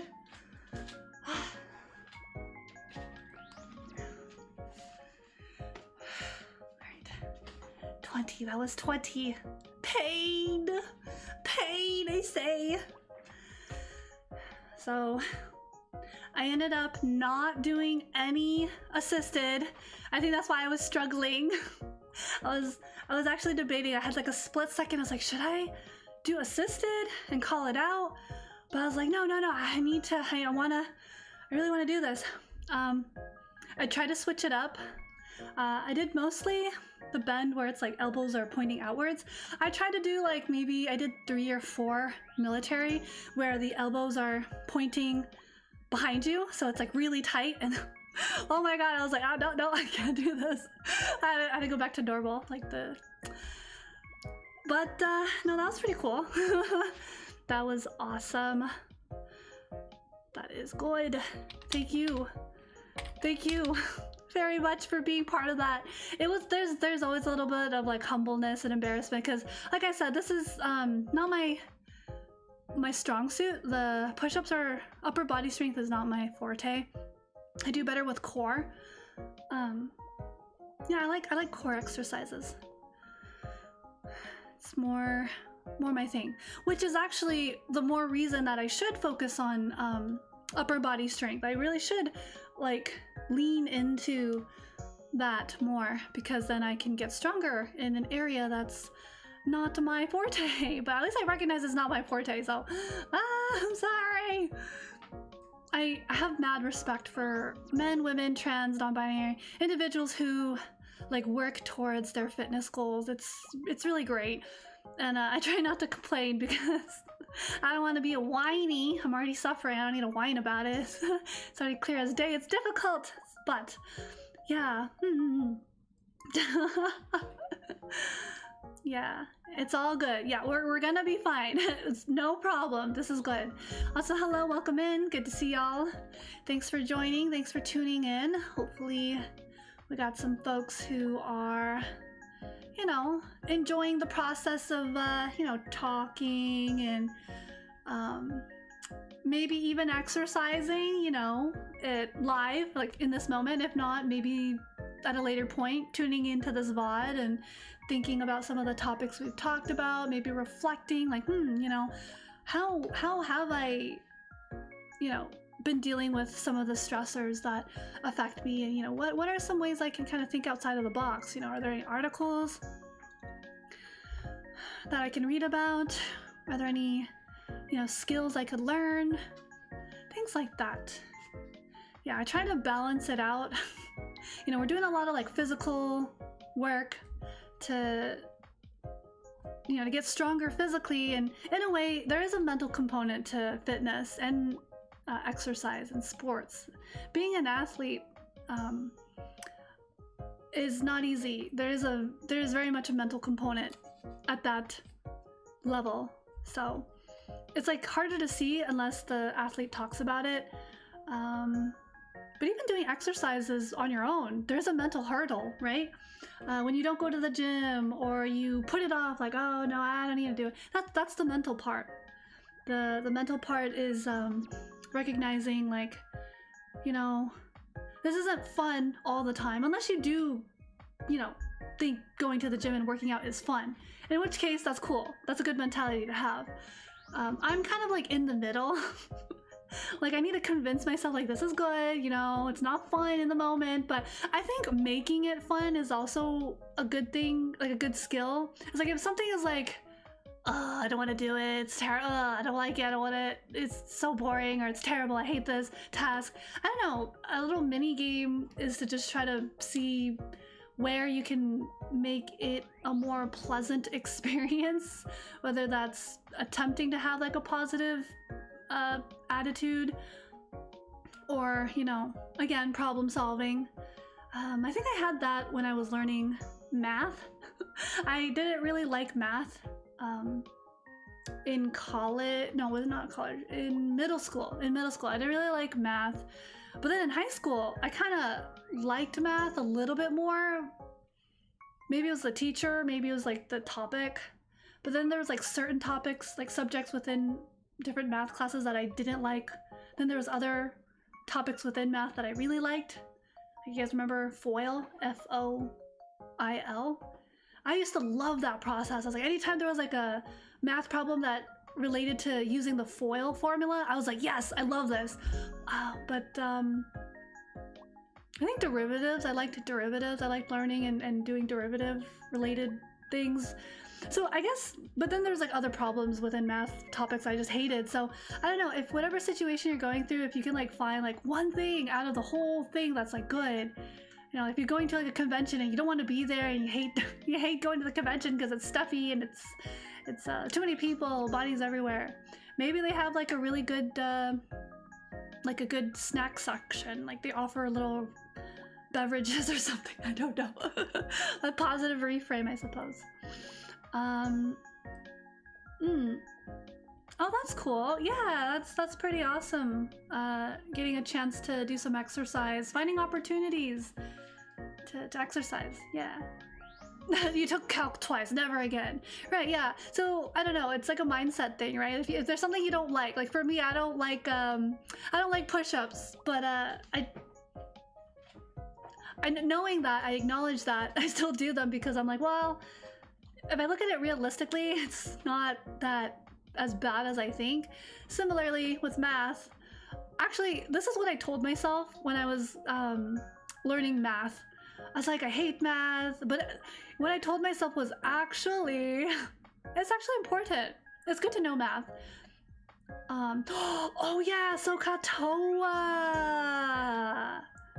Yeah, so that's the other thing. These are like little devices to make the experience a little bit more enjoyable, a little bit easier, kind of fun, you know? I do vaguely remember Sokatoa. Oh my gosh. Each one like represented, it's the shape of the triangles if I'm not mistaken. Oh my gosh, help me. Let me double check. Yeah, it's the shape of the triangles and it's like which one, and it's like, it helps you remember the different formulas. Yep, the triangles. Yeah. So helpful. Very, very, very helpful. That it made it a little bit more fun, actually, because you're like, oh, I don't have to, I don't have to suffer as much. There's a cute little, formula. A little, what's it, mnemonic? Yep. I do believe so. Sine x equals opposite over the hypotenuse. Yeah, these little tips and tricks, mnemonics, you know, to memorize and learn made it a lot more fun. For sure. Oh, there was another one. And so like we're doing the thing where we're taking something like ew, math, unless you love math, then it kind of doesn't apply to you. It's for more like people who don't like the subject, and then we're like finding things we actually do like about it to make it less like terrible, I suppose. Pythagorean theorem? What is it? Oh, interesting. Yeah. Oh, angle. Oh, okay. What is it? Billiards or pool. You know, the table with the little colorful balls, and then you have to like use the stick to like hit the balls into the different little holes into the corners and the sides. Yeah, I developed more respect, like appreciation for billiards and people who play billiards really well when I understood it's all geometry. Mind was blown because I'm like, wait, this is like geometry applied, like in real life, like in, not just in theory, not just in like formulas or on a piece of paper. I was like, oh my gosh, it's like you have to like kind of see it in your mind's eye and like figure it all out. Another thing is when I learned, what was it? So there's a graphic design application, not Photoshop. What is it? Is it Illustrator? Anyways, there's like this program, and actually all those numbers. So in math, when you learn about planes and points, that like concept can be applied to graphic design. Yeah. Then again, like that was just so mind-blowing for me. I was like, wow, the application of math in this way is pretty cool. I guess like when you think about it, math is applied to like a lot of like sciences and engineering. So that's like also like a real life application. So I knew about that, but that wasn't really interesting for me personally. Some people love, you know, rockets or cars and, you know, the engineering and the math that goes behind that. I was like, all right, cool. That's actually really helpful. It's really good to know. And like, you know, designing bridges and stuff like that, all that, the numbers and the geometry gets applied there as well. But I think because I was personally interested in like graphic design and like points and planes and lines and how they connect and intersect to make 3D objects and stuff. That was like the moment where I'm like, oh, this is very useful. This is cool. This is interesting. But I think when you're a student and you can't see beyond like your homework that's like right in front of you that's due, and you don't want to do it because you just don't want to use the mental power to finish. You don't want to struggle because it is a struggle. You don't want to deal with the pain of not knowing and figuring out and exerting effort from your brain. In that moment, you're like, nothing else matters. I don't want to do this. But when you take a step back, or if you have the capacity to acknowledge like, wow, the application, it's pretty cool. It's a mindset shift. It really is. Yeah. So at some point when I was doing math and I really didn't like it, I kind of had to remind myself and inspire myself to be like, actually, I'm learning things that are the basis and foundation of like higher mathematics that people use to literally design bridges, cars, you know, rocket ships, and creative equipment and stuff like that. So it's like, I have an appreciation. So while I'm not going to be an engineer, I can have a lot more appreciation of individuals who have a knack or a capacity to learn this at a very advanced. So I guess that's like gratitude. That's also like applied gratitude. And I think having gratitude is very, very good. It's a good skill to cultivate.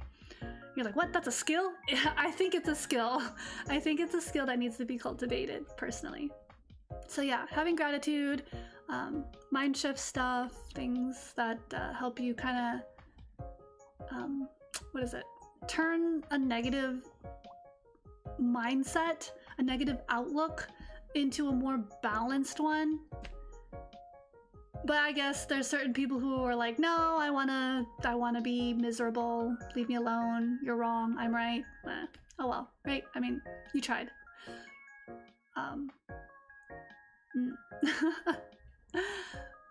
It is what it is. It's just, I suppose that's just how people will be.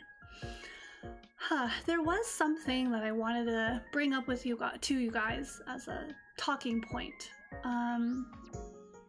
Maybe it's kind of related to mindset. It is kind of related to perception. It's more of like, I want to ask or bring up this topic for engagement and just to see, you know, what are your thoughts? But I also can acknowledge that because it's kind of on the spot, I'm not expecting like amazing answers either, because I feel like sometimes when I'm put on the spot, it's really hard for me to say the right thing in the moment right now. So oh, bioengineering. Yeah, bioengineering is it seems like a popular field as well. But for me, when I think of bioengineering, it's mostly, I think of food. I don't know why. I think of like bioengineering food. Right. Terrible answers only. Yeah, so my only concern is like, if I bring up this next topic, you know, I don't want it to be a trigger for anyone or activating anyone like, oh, I don't want to talk about this, because we did talk about a lot of really cool topics today, some pretty thoughtful and positive glimmers. So I'm erring on the side of caution, but I do think these types of discussions can be really fun when when handled, when participation is like, you know, if you guys, you know, accept the topic and things like that. It's related to mental health, so that's why it's also very subjective, and there's really no right or wrong answer. It's just more like, this is something to reflect on, this is something to kind of you know, take a step back and see different perspectives, or maybe agree and disagree. So there's that. Oh yeah, I would imagine if you're, you know, working in, you know, something like mechanical engineering, you should be busy, I suppose, doing stuff. Maybe. Yeah. So anyways, the topic was related. So let me see if, so this is where the scatterbrain begins. I like I tried to organize my thoughts. I spent like 2 hours trying to like organize my thoughts, but then at the end I'm like, this is still like scatterbrain. But at least I put like extra effort. Usually if I just wing it, it's complete scatterbrain, like Poette, pigeon, potato brain level of scatterbrain. At least this is still somewhat organized, but I'm gonna try. So, before I do my sit-ups, I'm gonna tell you 2 stories, and then I'm gonna give you a heads up that there's gonna be like a pop quiz kind of thing. Which, what does that mean? I'm gonna ask you a question at the end, and then you can kind of use the examples, the 2 stories that I'm about to share, to, if it helps you, answer the pop quiz question at the end, and or if it, you know, or you can just disregard the 2 stories and just go off of like your own lived experience. That's cool too. Yeah, I know. So this is what I was saying. The pop quiz is like you're on the spot. Answers are, you know, heavily judged. No, the question is just out of like a curiosity, out of just like a vibe check, something to reflect on, something to think about, in your own experience, in your own life, in your own journey, in observing your own experiences and other people's experiences. Okay, sounds good. Okay, I'll try to make this oh, sounds good. Thank you. I'll see if I can do this justice. Okay, so the first story involves a man. So this is like, again, vague, and for any like really negative people out there, all of these stories have like nothing to do with you. These are like this has like nothing to do with anyone in particular from this community. So just, yeah, okay, that's the disclaimer. I don't want someone to like come into my stream or like comments and be like, were you talking about me? I was like, no, these are kind of like, they're not completely made up. The second story is made up, but like the first one was like a interesting scenario. Anyways, okay, that is my disclaimer. Okay, so first story involves a manager, a new intern, and an employee, okay? And this story has been mostly resolved, but it has an ongoing interpersonal rupture. So I don't know if you guys know about rupture and repair through like social interactions and interpersonal, like, you know, relationships with friends, family. There's always like social rupture and social repair. But there was no, there's never been a full social repair, which has left the, you know, interpersonal relationship, you know, not so good. So while the initial problem was resolved, the social rupture was never resolved. So that's the current situation. So now this is the story for number 1. What is it? Okay, so the manager in the story asked a new intern to delete like 1 or 2 files, you know, because it's work related stuff. So like, hey, intern, please delete this and this file. Yeah, but the intern accidentally deletes the entire server. Just deleted everything. Gone. All 1,000 files were just erased for whatever reason, right? Just mistakes were made. The manager was going to go on a like 1 to 2 week like vacation or planned business trip, whatever it was. So he's going to be away from the office. Okay. And so he told another employee to manually re-upload the files. Yeah, the employee said no, obviously for many different reasons, and offered an alternative solution. And in my opinion, it seemed more fair. And the employee suggested that either the manager re-uploads all the files while he's on his business vacation trip thing, whatever, right? It's like a 2-in-1 kind of situation. And or the new intern should correct their mistake. Yeah? So what ended up happening was that the manager uploaded the deleted files with the new intern. So the manager went off on their little like business trip, vacation, whatever, and then, you know, uploaded some, and the intern would upload, you know, some, so they eventually re-uploaded everything and everything was restored, right? The only thing the employee really did to help is just show or teach the intern how to upload the files back onto this whatever server thing, right? That was originally deleted. So he just showed him, okay, so this is how you upload a file. Is basically what happened. Okay, so that is story number 1. And this is kind of trying to set the stage up for thinking about accountability. What happens when mistakes are made? Who's responsible for what? Okay. Second story. It involves, again, three players, 3 individuals. It's a parent, a child, and a janitor. Okay. So what happens in this second story is the child breaks a glass cup or something, right? They break a glass cup. It's on the ground, shattered, it's, you know, dangerous and blah, blah, blah. The parent tells/requests the janitor to clean up the child's mess. And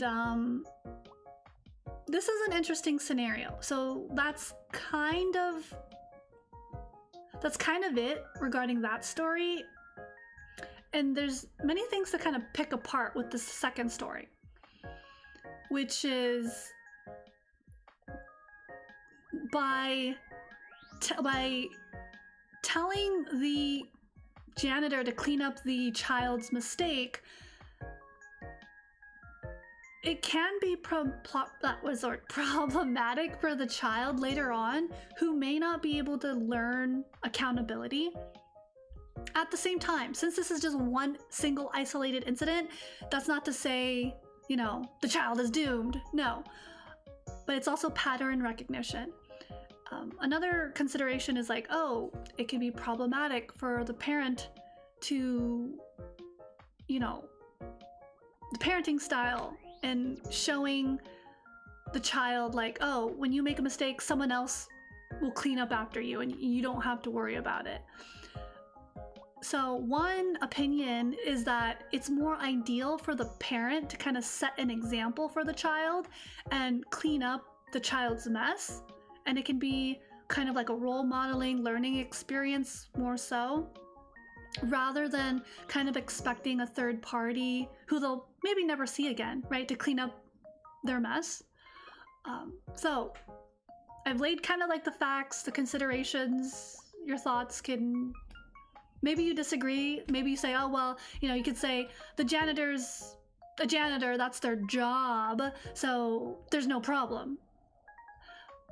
But a more, I guess, nuanced approach is to suggest that maybe the parent can lead by example and explain to the child in a very, like, you know, calm way that, hey, you know, whenever we make mistakes growing up, we should find ways to clean it up ourselves or repair, even if it's not our fault, etc., etc. Okay, all right. So those are the 2 examples. Now, pop quiz time. And then while I'll give you guys a lot of time to answer, I want to give you guys some time. What I'm going to do is I'm going to try to do 60. I'm going to try to do 60 push-ups. So you're going to just hear me counting to 60, doing my sit-ups. You'll be fine. So basically, if I do a sit-up, 1 sit-up a minute, you guys have a whole minute. No, I'm going to slow down. I'm going to do 60 sit-ups, and in that time, it's like a countdown. In that time, you're going to take some time to answer this question. The pop quiz question is, this is like, okay, so now those were 2 stories. The third scenario is this. If person A mistreats and or abuses and or traumatizes person B, and maybe even contributes to person B's, like, maladaptive behaviors. So this is case number 3. Case number 3 is there is person A who does something terrible to person B, or contributes or influences person A, or influences person B. A influences person B. Person B develops like a bad habit. Maybe they drink and vomit every night to cope, or they they do a lot of risky behaviors or something, I don't know, or they've developed a depression or depressive kind of demeanor, or they've turned to violence, whatever. The maladaptive behavior has been developed through kind of this dynamic. Let's just say this is a completely different scenario, right? The question is, who is responsible for person B's healing? Is it person A? Is it person B? Is it both? All right. While you guys think and marinate on that, I'ma do some sit-ups. All right. Let me bring out Jambody Poo. What do y'all think? Because I think this thought experiment, this kind of like thought process can help a little bit with taking responsibility for one's, well, depending. And I guess this scenario is very vague as well. Because like if it's a car accident, well, you can just, sue and you can go through the legal system. But I'm mainly kind of focusing not on like external solutions, but more like what would you do kind of thing. So, the boss should do half the files and show them. Okay. Fair. Let me just read this really quick. I want to acknowledge the boss should do half the files and show the intern how to do the rest of the files. There's a difference between respect and triggering. We're being respectful and triggering. Okay.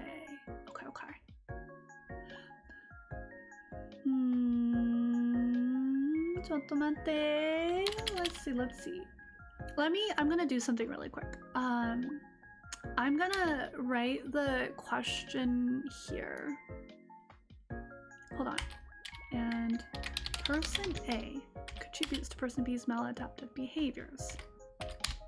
I'm gonna type it here. Oh, okay, I hope you guys can see it. It's not like triggering, like firing them, but you have to acknowledge that this can be a fire. Oh, okay. Oh, you're getting into like the, okay, you're getting into the, whatchamacallit, the actual policy of the, policies. Okay, so what I did, okay, cool. So what I did was I put the what do you call it, the prompt, the pop quiz here, right here. So it's right here. So that was story 1, and then that was story 2. That's just examples. Those are just stories. The real question is, so now in a way, person A is not the boss, and is not the parent, and is not the kid, and is not the janitor. Person B is also none of the characters from the 2 stories. This is a hypothetical question. Why is it being asked is because this is a mentality that I believe individuals, including myself, who have experienced like some kind of trauma or abuse or whatever, would probably eventually have to think about.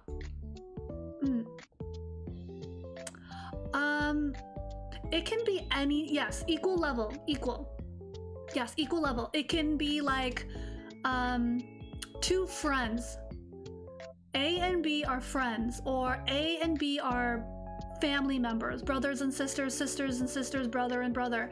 Maybe they're cousins or whatever. Maybe it's an aunt and uncle. Maybe it's a, aunt and nephew, uncle and niece, whatever. Maybe it's a, yeah, it can be family, it can be friends. These are fairly neutral. It's not like a superior, like a, well, actually it could be. You could even, you could even say like, oh, these are employees, or these are, so now we're adding power dynamics, different power dynamics, because there's abuse of power, right? Like your employer abusing you, and you're an employee versus an employee abusing. Interesting. But yeah, for the most part, you can also specify depending on whatever scenario you come up with in your head based off of this template. This is a template question.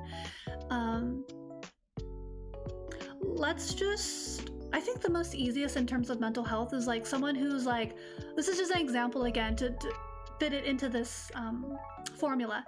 If you're a kid and your parent abuses you, who is responsible for your healing as a teenager, as a young adult?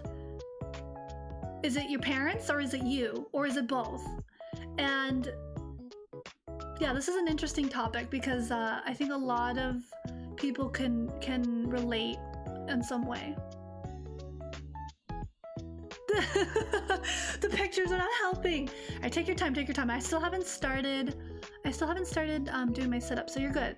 Yeah, don't overthink it, you know, because I know, what was it, Luigi man wants to shower, probably stinky from working out, but something to think about. Okay, ideally your parents, but realistically it's you. I really like that answer. I like that answer a lot. But, okay.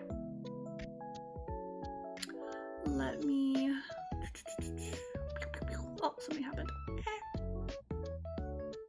let me, I'm gonna leave that up there. I'm gonna do the, whatchamacallit, my setups, I'm still avoiding them. Okay, here we go. All right, take your time, think about it, think of different situations. Try to answer the question if you were person A and if you were person B. Put yourself in both of these, in two different scenarios.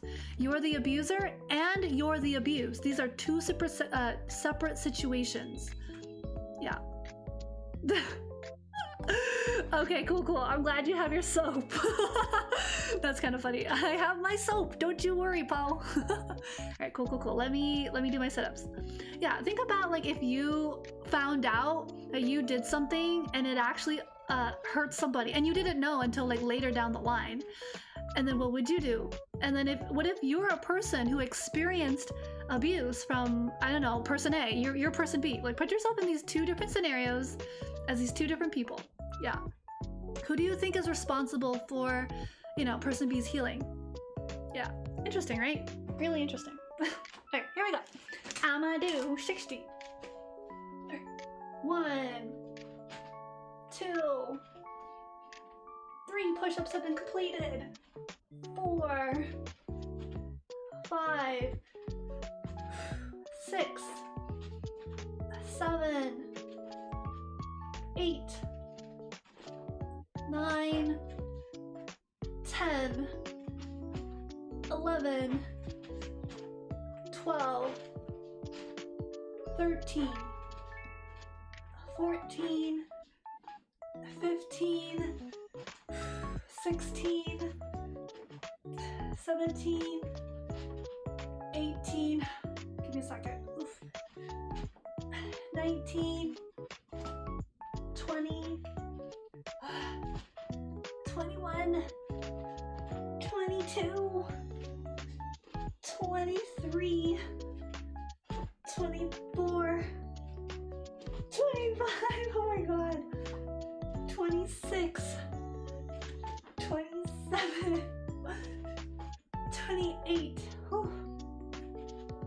29, 30. Okay, I'm at 30. I think I have what? A few more to go.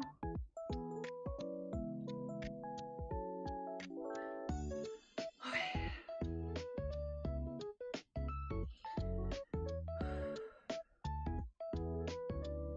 Okay. I am seeing your answer really quickly. Okay.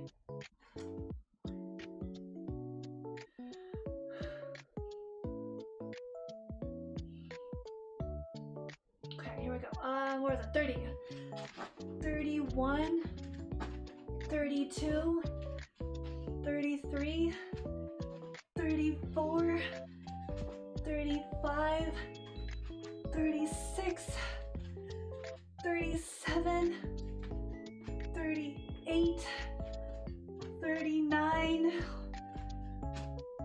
40. Okay, hold on. Maybe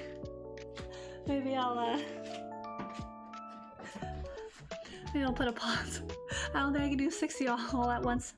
I used to be able to do 100 in, you know, in a decent amount of time, but I'm gonna pace myself. I'm a hold. As I did 40, I'll do the last 20 sit-ups in a little bit. Okay, okay, so let me just talk about the answer Luigi's and then we'll talk about, yeah, there's a word limit, gosh darn it, sorry. Sad, but you're doing a good job. Okay, so let me see if I understand. Luigi Man says, like, ultimately, this is just my understanding. Luigi Man is saying, ultimately, regardless if you are the person who mistreated or if you were the person who was mistreated, whether you're the aggressor, person A, or the person who's abused, person B, it ultimately should be person B who is responsible for the healing of person B's, like, whatever, situation, whatever trauma, whatever situation it is, right? Whether it's bullying or just, I don't know, a neglect, verbal abuse, I don't know, just whatever trauma it can be, right? It's ultimately should be person B's healing.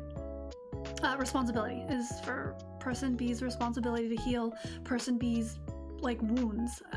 This is my understanding.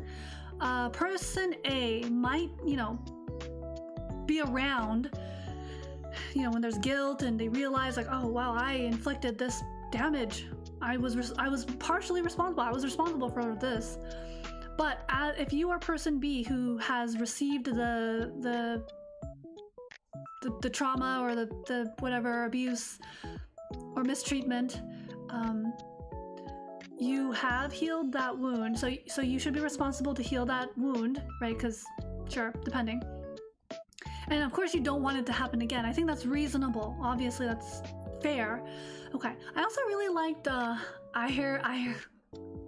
iridium. So and they were saying, yeah, and it's harder to change other people, and technically all you can really control is yourself. And here's the weird thing, it's even hard to control yourself, right? And so, like, you're trying to control someone else, but at least within you. So it's like this: if you're driving a car, your body is your car, right? You are the car, and then the person driving the car is like your brain and everything.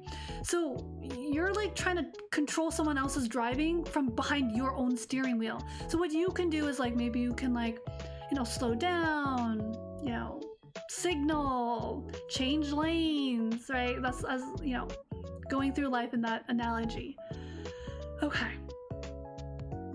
It's like, it is like, will person A be willing to help? Exactly. So that's really important. So because you technically shouldn't rely on someone else, technically, because you can't control them, right?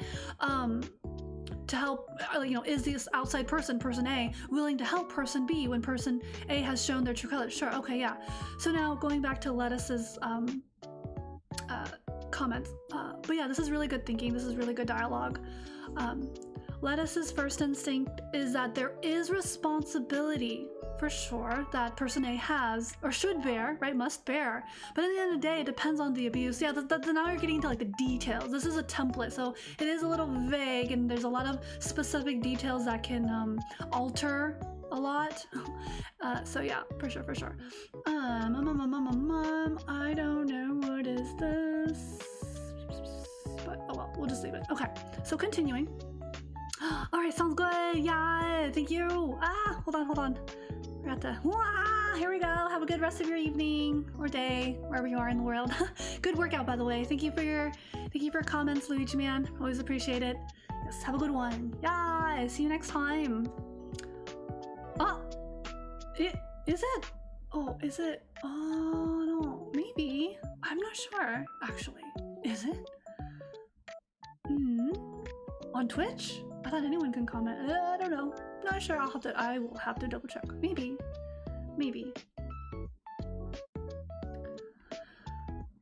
Yeah, life has been busy for sure. You're always welcome to catch the VODs. I don't know if it's as fun as, like, listening and responding and getting a direct response live. I totally get that, but there are some pretty interesting discussion topics. I will try to go back to some of my VODs and timestamp it. So if you see something kind of eye-catching in the timestamp underneath the description of the video, maybe that's something you can tune into. But yeah. Oh boy, technical difficulties. Yeah. Okay, so let's see. Let me just, let's see. instinct is to say that there's responsibility for person A that they must bear. It does depend on the details. This is true because like some of the details do matter. In some cases, the other person deserves the ability to heal themselves. Deserves. Sure. Okay. Let's see. Oh, is it not working? Weird. So weird. Hold on. I'm not sure. Is there? Oh, okay. I think you can try again. Possibly. Maybe. Yeah, I have this interesting little feature that kind of tells me, gives me information, I know. But, yeah, you can try. Let me see. Will this work? I don't think it worked. Okay, it didn't work. Let me double check something. Yeah. I think, let me try something. I am in real time attempting to troubleshoot something. Let's see.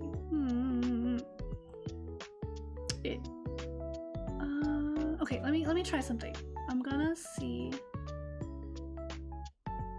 Does it work? It's not working! That is so sad, actually. Hold on, does this play? Well that worked. Well that worked. Okay, I believe that worked. Yes. But I just wonder why the other one didn't work.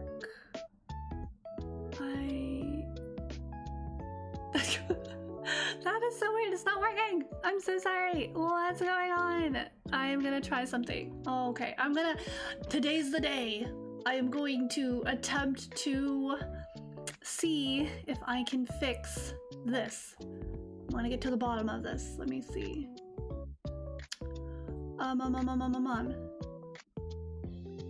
I believe. That's so weird. No.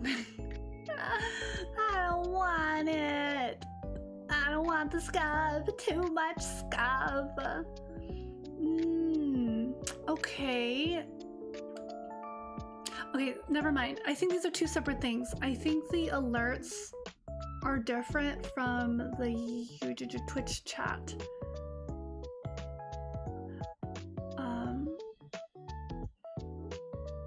Yeah, how do I say this? That is so weird. Okay. I may need to troubleshoot this. It's gonna take me, knowing me, it's gonna take me like a few hours because I think I'll need to customize the alerts so they look different. Okay. This is my own problem. But yeah, I don't know about the Twitch thing, like the chat not working. That I'm not sure about. Should work.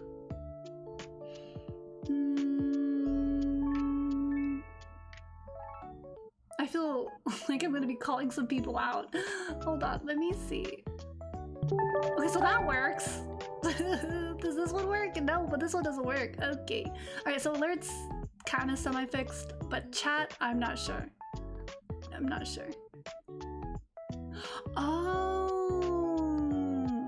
Oh, is that what it is? Okay, got it. I will have to fix that.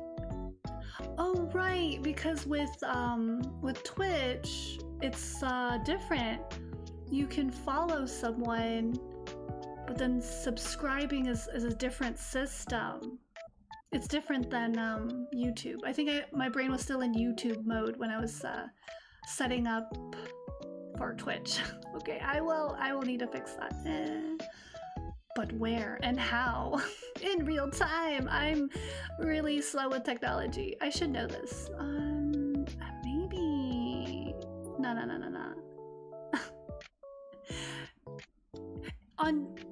On YouTube, yes. But on Twitch, there's 2 different systems for sure.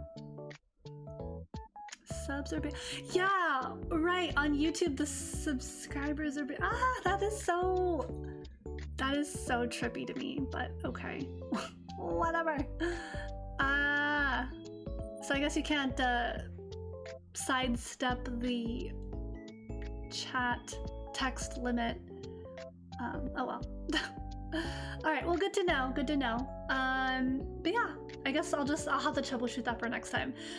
Gosh darn it, Poe, why would you enable your viewers and chat to need to type really long messages for complex topics? No, I do appreciate that though.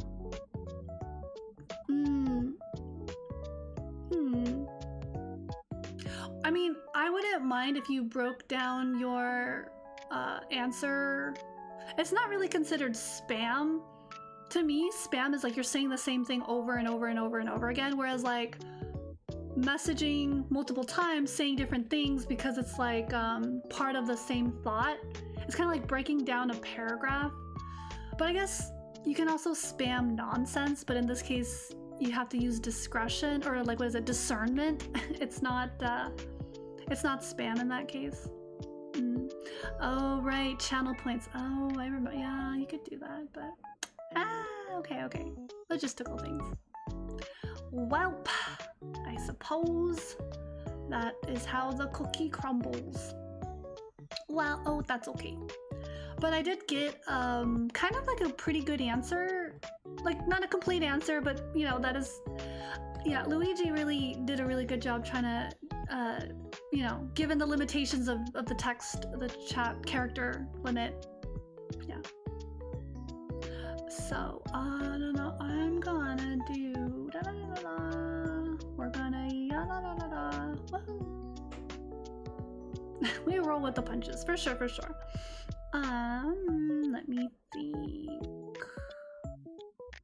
Okay, so where did I leave off of? Okay, so I need to do my last set of sit-ups, but yeah, so I guess I will just share my thoughts.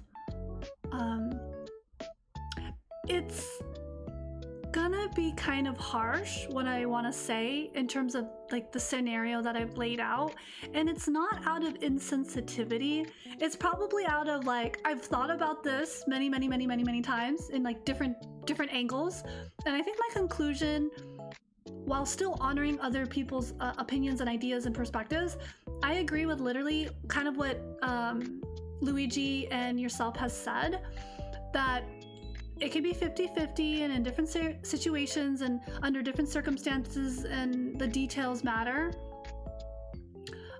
I think it's okay. If you're bad at something doesn't mean you can't do it. Like, let's say like art. Just because you're not an amazing painter doesn't mean you can't paint. Like, you are still allowed to paint, and knowing that, hey, I'm not like super good at this, but like making attempts, maybe writing, journaling, if you want to. I think the difference is when someone is like not qualified, or you know, and then they like make bold statements, you know. So it's fine. This is just all kind of light, trying to be thoughtful, trying to give each other an opportunity, hold space for discussion like this is very important. Because sometimes I've never had the opportunity to explore certain topics, or even like my own feelings and thought processes. So yeah. That is, stickmen are good, okay? We don't judge, all right? So maybe just take this as like a first step. Training wheels, no judgments. Actually, I'm pretty inspired the fact that you sat down, allowed yourself to like draw it out, because I'm also a visual person. For anyone out there, if you're a visual person or a visual learner, or you like to do diagrams and like draw things out, that's fine. I think that's great. So if you drew it out, you know, trying to see the moving pieces, that's perfectly fine. There's plenty of space trying to create a dialogue around these topics, and it doesn't have to be like this is the truth and there is no right answer. It is very situational. I think what maybe I'm looking for personally, like, isn't a right answer. It's more of like a practice, a best practice, or like maybe a dare I say common sense or a fairness, if such, you know, because why do I say this? I guess I'm just gonna say it, like filters off, like I'm just gonna say it. I believe that within the mental health realm, in the community that I'm part of, like within the, how do I say this? Within the mental health discourse, all of it, right? Anyone, everyone. I don't know if I want to say victim complex, so I'm gonna avoid that, but I put it out there. I don't want to make it sound like it's a victim complex, but basically it's like, if you are person B, yes, you have suffered X, Y, and Z, mistreatment, abuse, trauma, wrongdoing, unfairness, injustice. Yes, this is all valid and confirmed. But at the end of the day, I truly believe in my heart, with the best intention of healing and hope and resilience, that person B finds healing and technically is responsible for their own healing. However, I can acknowledge, and I do acknowledge, that if there is room, depending on the scenario, if person A, in any situation, if person A is able to compensate person B, that would be like yes, right? Always a yes for me. I don't know if that's like justice or like, what's the word? Not redemption. It's maybe it's like a redemption arc for a person A, but not redemption. Words are failing me. It's like, what is the word that I'm thinking of? I hate it when like words slip my mind. Give me a second. It's on the tip of my tongue, I swear to God. It's like justice. It's not redemption. I'm losing my mind. I'm gonna look for this word. It's repayment. Repayment is a good one. It's like if there's ever an opportunity for person A to repay person B for damages, 100% yes. Like I am on team yes, compensation. There's a word. It's not redemption, but it's like sorry, that's nah. Yo, I'm gonna lose my mind if I don't figure out what the word I'm trying to say is. I recognize that my brain doing this is like part of my own problem, but I hate it when this happens. Reimbursement is a word, but it isn't the word that I'm looking for. Give me a second. Redetermination? No, redetermination? No. You know what? I'm gonna have to, within 5 minutes, if this word doesn't like reveal itself, I'm just have to let it go. But yeah, it's like redemption, reimbursement, compensation. Maybe I just need to sit in silence for just a minute. ちょっと待って。Not reimbursement.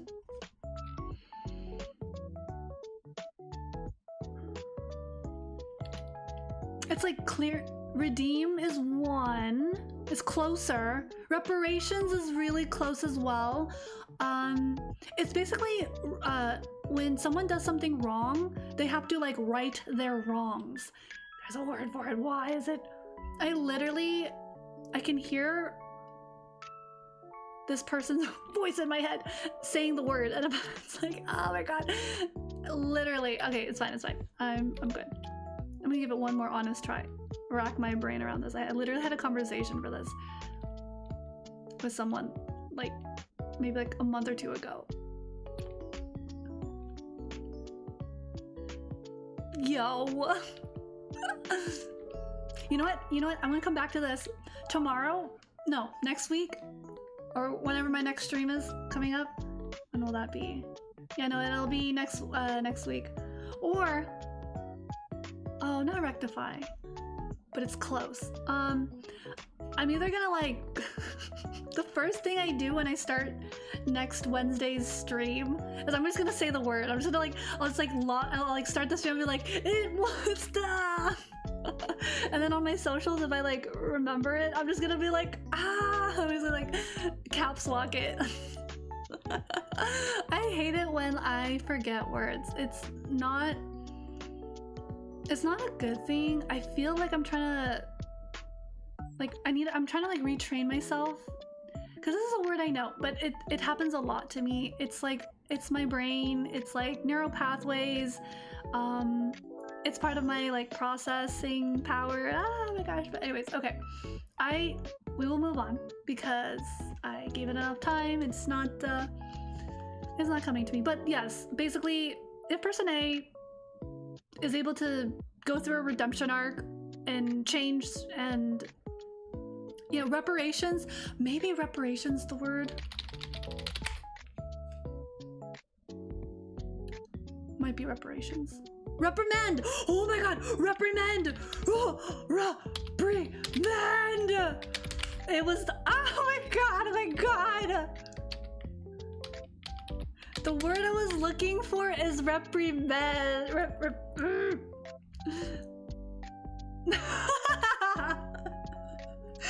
Just randomly tweet the word. It was reprimand. That was, I'm so sorry you guys had to sit through my brain trying to figure this out.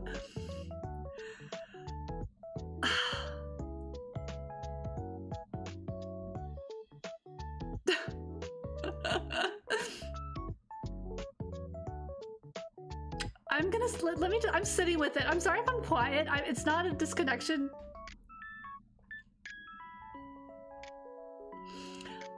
I am just sitting with myself. I am trying not to be hard on myself, and I'm just being like, it's good, it's cool, we're good.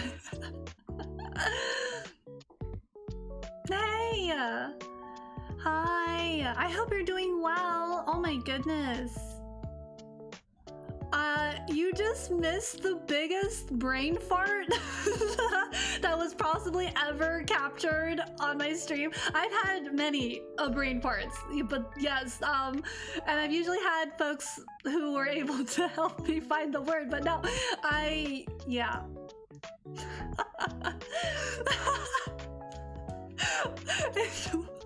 I need to go back to this VOD and see how long it took me to get this word. I'm so sorry. Oh man.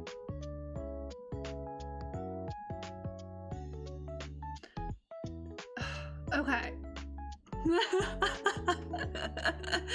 Really though, for sure. So we're having some interesting discussions, and I laid out kind of like various scenarios and stories, and you know, so what I was trying to say is like trying to avoid victim complex, but at the same time, you know, if you've experienced something terrible from an organization, a person, or a life situation, or you know, upbringing, then yes, you are a product of that circumstance. So yes. But ultimately, I do believe that person B should be the full, should be responsible for their own healing. However, if whatever circumstance, if person A is able to compensate, make reparations, redeem themselves or whatever. But here's another thing, in a lot of situations where like the person is like a hit and run, like recently I spoke to someone, and she was talking about how she has she's like 37, has like a 16, 17-year-old kid, and the original father, you know, the biological father left when she was like 6 months pregnant. So like in that kind of situation, person A is like the father who left and never brought the milk back, and then person B is like the mother, and then the situation is like, so how does person B, the mother, like how do they heal? Who is responsible for healing? At that point, it is really, you know, person B, right? Because person A is just like completely out of the picture, literally like just gone. So in that situation, it's always up to the person B to find healing. Sad, very, very sad, but also a very common reality that is part of our existence in reality. Does it have to be that way? No, not necessarily, but you know, we all make choices, right? So in that situation, it's like, it's still the same thing. If you are a person, like a teenager or a young adult who has experienced abuse or neglect or something XYZ from a parent who either has their own problems, right? Maybe they suffer from addiction of their own and problems of their own. While person B can't heal person A, person B is ultimately, again, responsible for trying to find resources to better cope and recover from that terrible, terrible environment and mistreatment. It's hard, it's difficult, and it's not easy, right? Like to have that onus or responsibility put back on the person who's suffered so much. It's so difficult. It's not easy. And then person A, you know, would have to, again, find their own way to resolve their conflicts.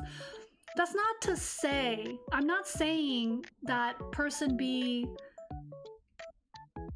the healing for person B cannot be conducted through a support system. Ultimately, the responsibility is person B, but they can utilize resources in a way to help them with the healing. Yeah, I hope that landed correctly.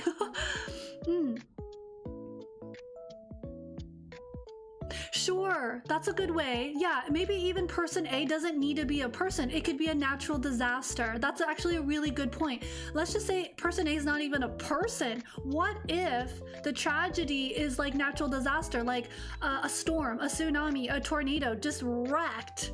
You know, like you lost all of your house, you lost your car, you lost your family, all of it. That's trauma, right? That's a natural disaster, mistreatment from nature.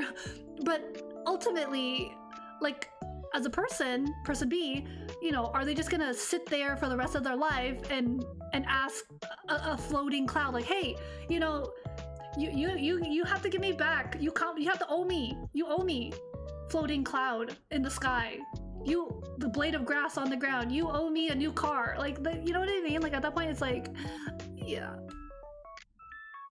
what if person B then it just switches the role. Yeah, it's the same thing. I think you're missing the point, but okay, whatever. Brain power, common sense, not so common sense. It's so here's the thing, it's a vicious cycle. So here well, they're not wrong. Person A might even have like person Z who mistreated and abused.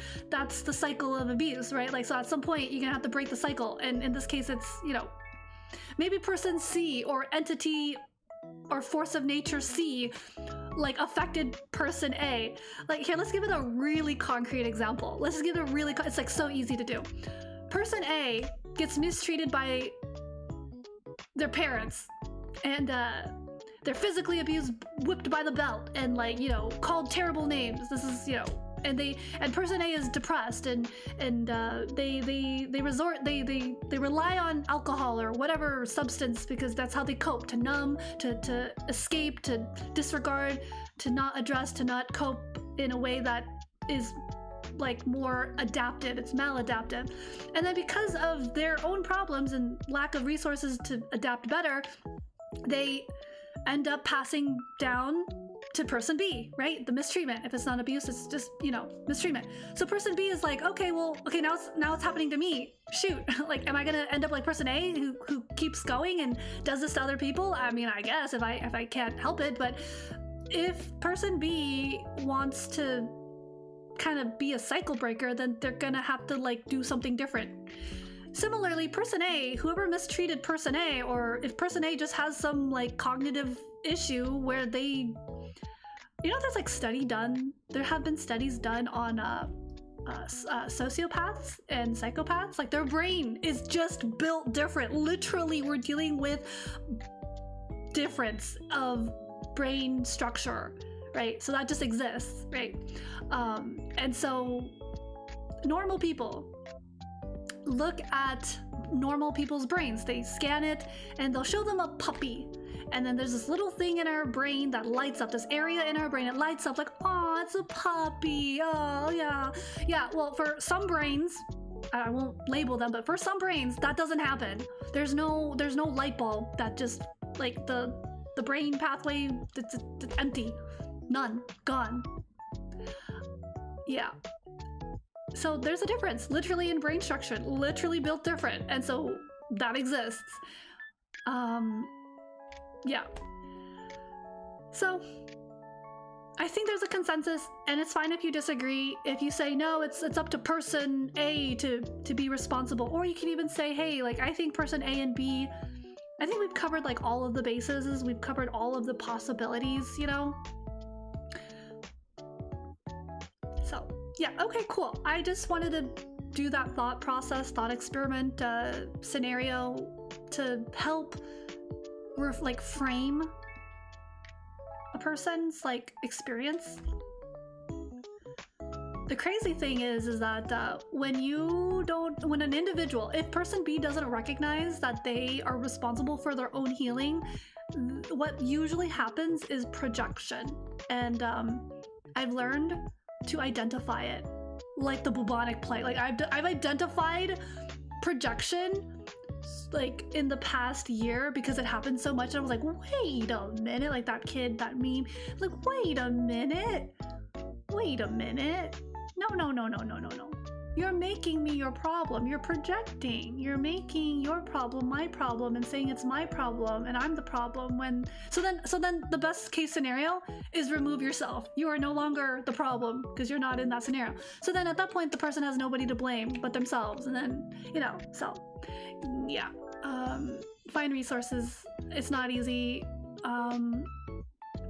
But that is mental health in a nutshell, in my opinion. I'm sure there's probably a more graceful way to simplify this. Maybe it's not that simple. Of course, there's always going to be a lot of, how do you say, like different details, information, scenarios. You could argue which way. But yeah, I do believe in that. Okay, all right. So my last set of sit-ups, I'm just gonna let that sit. There was another kind of a grand story that I wanted to share, and I think I did a good job keeping it pretty focused instead of going too off the rails. I was really worried it was gonna be super like scatterbrain everywhere, just not being able to hit my points. But I think with today's discussion, it was very clear. A lot of points, not many tangents, not many tangents today, and I'm glad that didn't happen. Sometimes I get lost at the sauce. I'll bring up like an example, but then I like forget the original topic. I have to go back. Happens all the time. So I was able to not do that. Spare you guys the headache of what the hell is Poe talking about. Pretty clean. I made a very intentional attempt to avoid the scatterbrain. I was on topic today. Tangents are good, except when I'm trying to make a point. So I gotta try to stay focused. I wanted to bring back the topic of what I meant by pity party and allowing. This might be helpful, so I will share this because this has more potential to be helpful than cause harm and confusion, but we'll see. Everyone interprets things differently. So when was it? It was like maybe 2 weeks ago. It was during the Wellness Wednesday. It was like a Zatsu instead of a workout stream. I talked about a pity party that I had And I think I described it in a way that made sense, but I want to emphasize that calling my experience a pity party is like my definition. I think a better way to talk about when someone is going through whatever they're going through is to call it a period of grieving.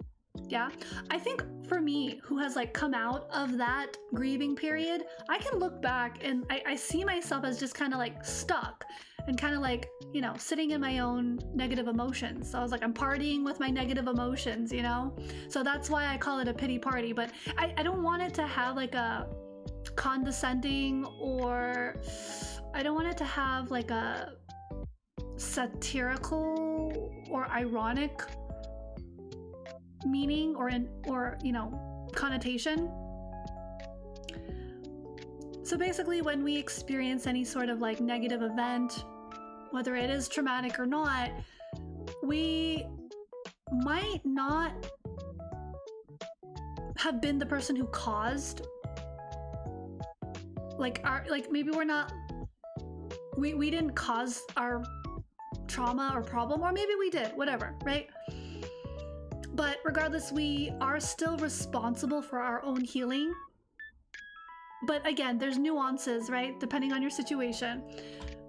And we just try to find ways to adapt to situations as best as we can. There's a lot of different kind of techniques, ways to regulate, learn to regulate, like as a skill. This is definitely a skill. And something that I've more recently with my chiropractor talked about is she reminded me to continue practicing like deep breathing, calming, and calming exercises and all that when I'm calm, not when I'm in distress. And we both agreed that this is good because it's like literally exercising a muscle. So when you practice deep breathing, meditation, mindfulness, reflection, and like journaling when you're not in distress, literally it could just be, today I had a pretty normal day. I had a good day. You know, just these things happened, and yeah, that's all that happened today. And then, you know, you log in like, today my mood is a 7, maybe an 8, you know, not so bad. And then you close the book, put it away. Next day you do it again. One day you're having a really bad time, and then you journal and you're like, I'm going through it. I am at a 0. This is the worst I've ever felt. You're still practicing a skill to reflect, to ground yourself by you know, journaling and like trying to reflect on your thoughts and being more accepting, and you know, that's a skill. And usually when I'm gonna say it, when shit hits the fan, that's usually when the pity party begins. And you don't know it. It creeps up on you. You don't even realize that you're in your own masquerade ball until you realize, wait, I've been wearing a mask. I've been entertaining my own negative emotions this whole entire time. What the heck? What? You know, and then you realize, I'm like, oh shoot, I don't want to do this anymore. I don't want to be at this terrible party or ball. I gotta go. I need to find a way to not entertain this. I don't want to be stuck like this anymore, right? So again, to be fair, when I say pity party, it's not to say that I'm mocking or diminishing a person's experience or my own experience. It's actually probably better for me to call, again, this pity party a grieving period. And as I've learned, grieving is part of the healing process, and we all grieve differently. It's weird to suggest this, but maybe you can try grieving in a way that's different. If you usually bottle up your emotions, try expressing your emotions or finding a way to express your emotions, whether it's maybe you can just, you know, cry. I mean, it's hard. I don't know. Maybe you need to like get an onion and like stimulate the tears. Sorry, I should not be making a joke right now. But no, I don't know. I'm actually literally thinking of Beastars. It's Legoshi's friend who's a dog, and he's really, really sad, and he literally gets an onion and he cuts the onion just to feel like he can cry. You know, they're homies, they're best friends, and they're childhood friends, but sorry, maybe that's not impressive. I'm sorry.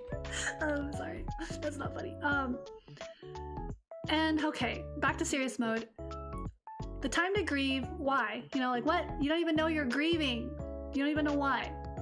Maybe it's not even depression. Maybe you're just responding normally, emotionally, right? You have the emotional capacity to actually feel sadness, and this is a normal response to something that's been very, you know, distressing. So, you know, what is grief? It's not just, oh, at the funeral. No, you can also grieve little things every day. You grieve the loss of potential. You grieve the loss of who you thought you were supposed to be, like when things go wrong. You know, maybe you're grieving what you thought should have been. You grieve the hurt, you grieve the pain, you grieve the loss of time, you grieve the loss of people. Yeah, it's very important. It's tremendously important that we do have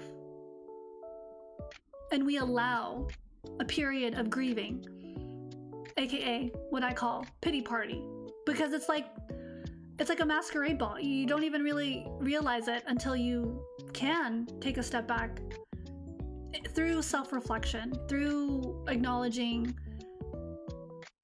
you know, your experience, your feeling, and making goals for yourself, thinking ahead. Because I think for me, when I realize I'm in a pity party is when I realize I don't want to be like this. Then I realize, oh, I'm in this like masquerade and I don't want to be in this masquerade. You don't have to. No, you don't have to. It's more of like if you need to, if it's within, if it's appropriate, you know what I mean? It's more like allowing. I guess what I'm trying to target is that some individuals that I've noticed, and even in myself, I have experienced where I don't allow myself to grieve. I don't even recognize that I am grieving. Maybe you're not grieving. Maybe you're not grieving. You know, maybe you are grieving. How can we know, right? It's more of just bringing awareness. You can ask this question: Am I grieving? What am I grieving? Maybe I'm not grieving. Maybe I'm just really upset. That's it. So yeah, I can only call my own experience a pity party because I went through it, and that was my experience. If this anecdote helps you, like, oh wow, you know, I never thought of my experience as it could possibly be like I'm in this like.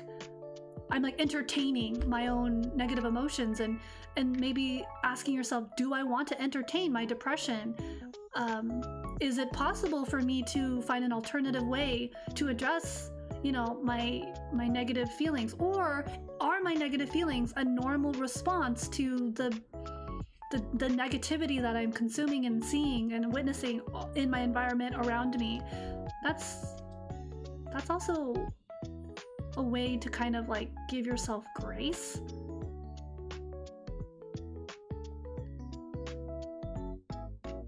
It's a positive reframe, not for everyone, as I've learned.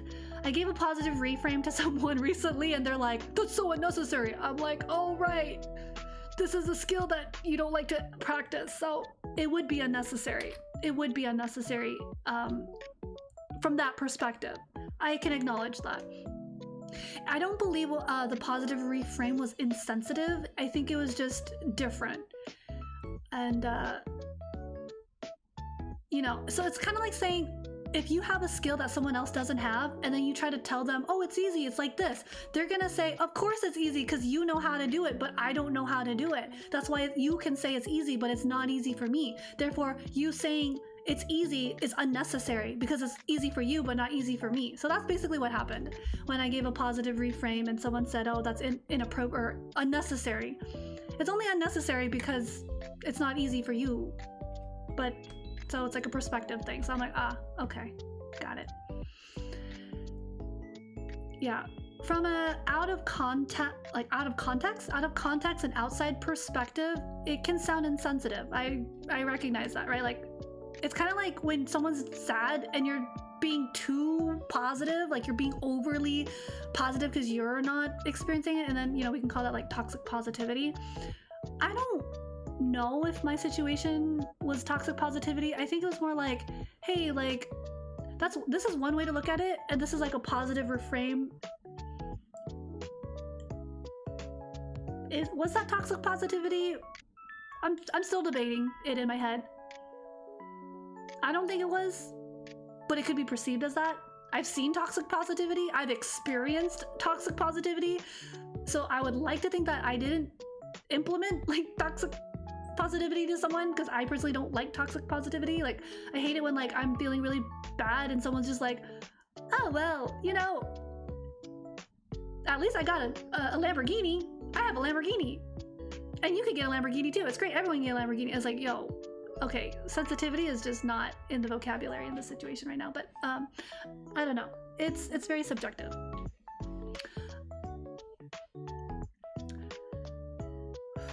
Yeah.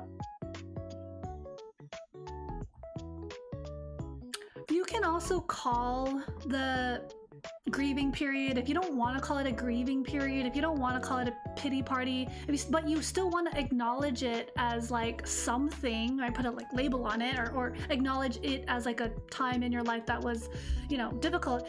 People use the, you know, call it rock bottom. You've hit rock bottom. This is my rock bottom.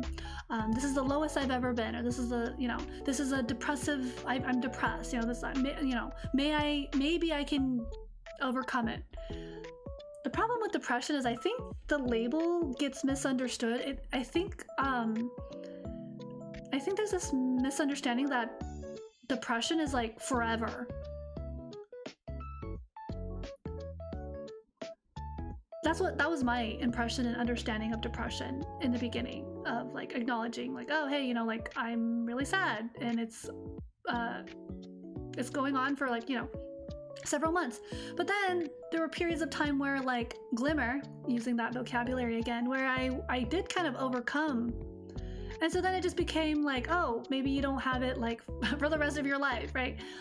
And that's also because like effort is put into trying to address the symptom, I suppose, right? But yeah, so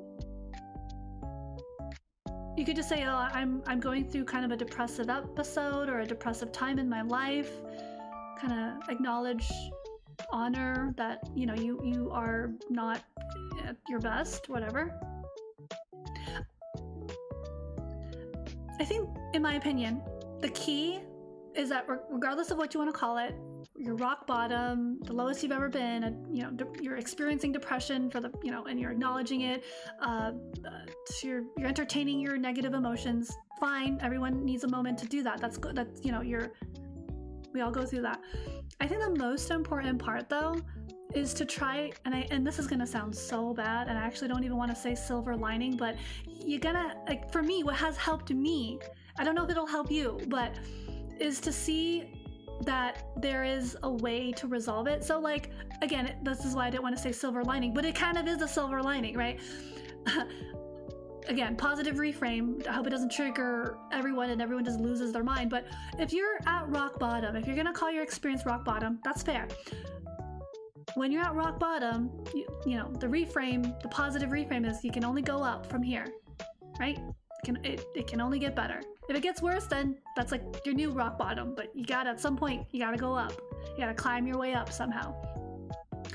If you're experiencing like, you know, I don't know, depression or grief, whatever, maybe you can try to visualize like, you know, this time will pass, but for now, this is how I feel. And what I feel is valid. I don't need to rush what I'm feeling. I don't need to force myself to be happy when I'm in a period of grieving or sadness or depression or XYZ, whatever the circumstances, right? And to allow yourself to be like, I am here with these emotions that are keeping me company, right? The pity party, the sleepover. Maybe I can call it a sad sleepover. I don't know. I'm just trying to make it creative. And because earlier we talked about like trying to turn something we don't like into something a little bit more manageable. Like we talked about the math example. We talked about how I don't like push-ups, but I tell myself like, you know, it's a mindset shift. The mindset shift, that mindset. I feel like I'm biting my tongue. The mindset shift, if it can be implemented, is very helpful. But again, when I suggested a mindset shift for someone through positive reframe, they were not receptive, and you know, you just take it as it is, right? Like I'm not gonna, I don't want to push it, otherwise that's toxic positivity, and that's not, I don't like that. I mean, if in that moment it really was toxic positivity, then I'm very sorry. I don't like it when I experience toxic positivity, so I wouldn't want someone else to feel like that. Personally, it's kind of uncomfortable, but again, it's subjective. At the end of the day, it is more about impact. But it was more of like a skill. It's like a skill as opposed to like, anyways, okay.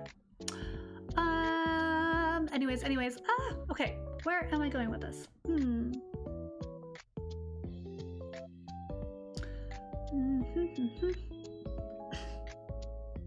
Yeah, so I guess that's really kind of all I really wanted to really talk about today.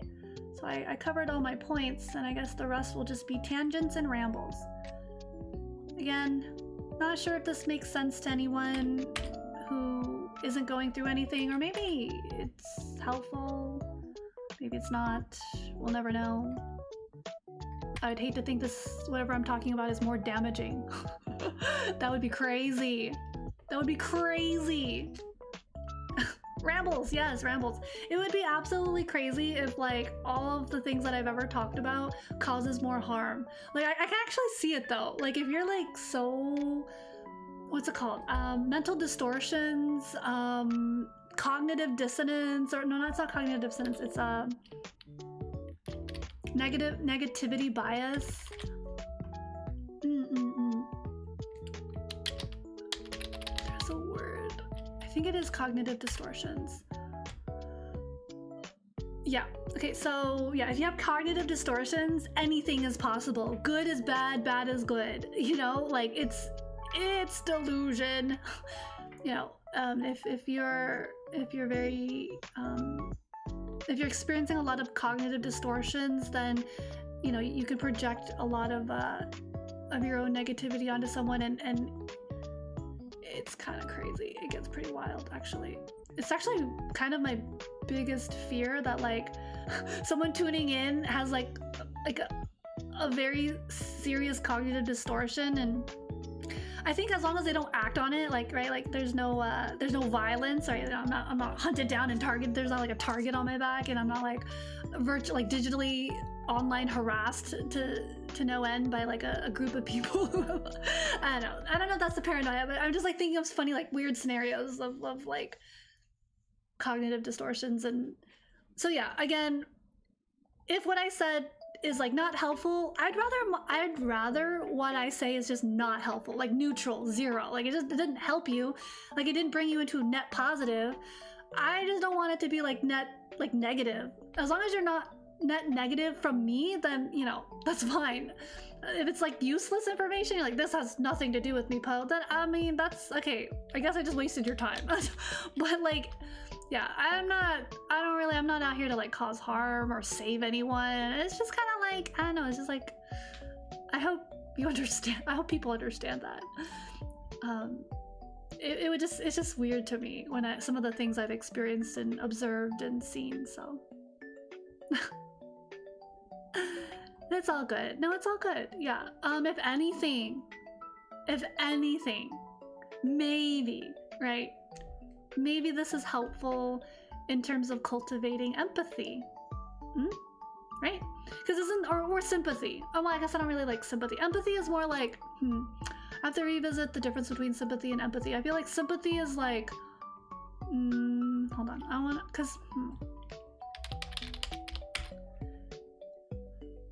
yeah, I don't really like sympathy because it does involve pity. I was gonna say, is it sympathy?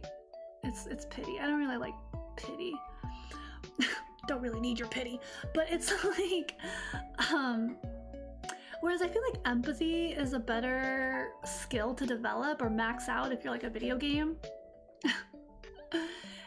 Yeah, and if anything, right, this can be like a space to communicate these types of topics and ideas. Because I mean, I think I got really lucky that I was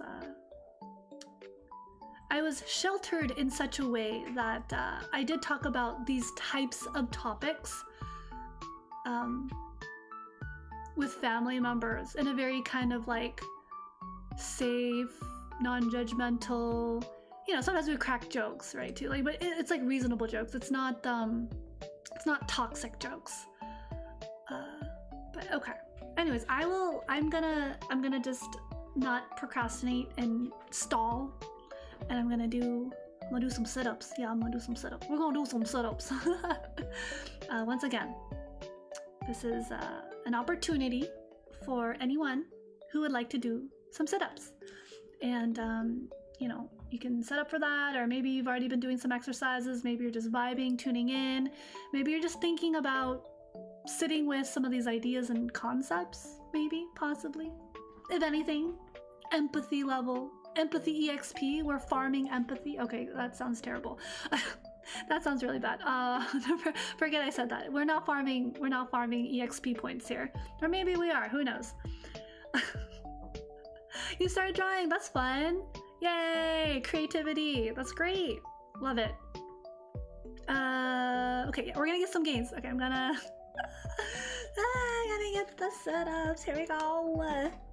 20, because I didn't do all 60. All right, here we go. 1, 2, 3, 4, 5, 6, 7, 8, 9, 10, 11, 12, 13, 14, 15, 16, 17, 18, 19, 20. Alrighty. Good stuff, good stuff. Alright. Yay. So that was 20. My last set. I was getting gassed earlier. I thought I could do all 60 all at once, all in one setting, but no, I had to break it up. Yeah, I don't know, those last 20 were kind of easy because I think I had a lot of time for my abs and other muscles to just kind of reset. So those are better. Okay, so I guess we should do some planks. Planks are good. We like planks, I suppose.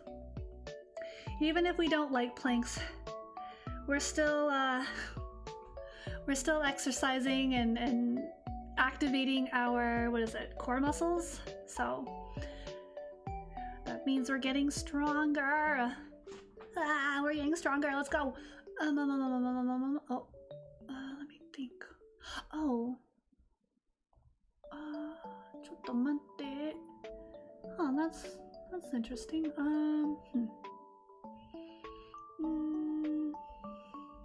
I guess we'll just stick with this. Okay. Very, very interesting. Okay. I just realized that the music was, well, I mean, I think I realized when the music changed, but now it's like in front of me, like it's changed. Like I knew it changed maybe like, what, like 5-6 minutes ago, but I was so locked into whatever I was doing that I was like, okay. Oh, there's a really funny story I think I should tell you before I do my planks. Okay, so y'all know that I'm taking Japanese currently, right? Trying to brush up on some Nihongo. And I found out that there's a really good free tutoring resource like center at the class at the campus, kind of at the location. Hi, Nihongo. Sugoi. Yeah, you know, I can write the third character, the kanji now. Yeah. How I remember it's like 4 lines and then a box, and then next to it is the number 5 and then a box. Yeah, Nihongo. It's so weird because Nihongo is considered an N3 level like vocabulary. I was kind of surprised, but I guess that makes sense because N1 and N2 in the Japanese language placement test. I think in levels N1 and N2, or no, N5 and N4, the lower levels, the N5 and N4 levels don't really use a lot of kanji, so I think the majority of kanji is in level N3, and then two and 1 is like kanji. The last kanji we covered it last week for some reason. Oh, interesting. Okay, so yeah, okay. Yeah, that's good. So in my class, there's like a resource center, like, so it's really helpful and it's free. So I'm like, yeah, let's just, like I don't have to pay for a tutor. Why should I? Sorry, you guys are seeing my frugalness. So the tutor, we're just gonna call tutor A-san, because yeah, tutor is A-san. Tutor speaks very fast, and tutor is so nice. Oh, you're N5. Yeah, N5 is lowest. Sorry, I also messed that up. Yeah. And so at the end of the tutoring session, because you can kind of stay for however long you want, and I was there for like an hour, just asking questions, reinforcing like my learning, and it was really good. And A-san, tutor A-san is A-san says "Otsukare-sama deshita." They say very, very fast, right? Bro, I had to fight the impulse. I had to fight the impulse to say Otsupo, and I just sat there and I looked at the ground and I was like, don't say it. And then I took a breath and I'm like, yeah, Otsukare-sama desu. Otsu. Yo, I had to stop mid. I was like walking, and if I just wasn't mindful, I would have just turned around and said Otsupo. And I was like, I was kind of taken aback. If you guys know, I have like a friend, and she's talked about some stories where she would say, like her opening is like Nello or something, and so she did that at like some boba, like some drink shop, like a boba tea, milk tea. And I was like, oh my god, I almost did it too. That's so funny. So yeah, no, that didn't happen, but yeah, Otsukare-sama deshita. Otsukare-sama deshita means kind of like thank you for your hard work, good job today. Lots of positive energy, good feeling when someone says Otsukare-sama deshita. Hi, Otsu. So, but when I started learning about, well, actually I learned it mostly from the community here.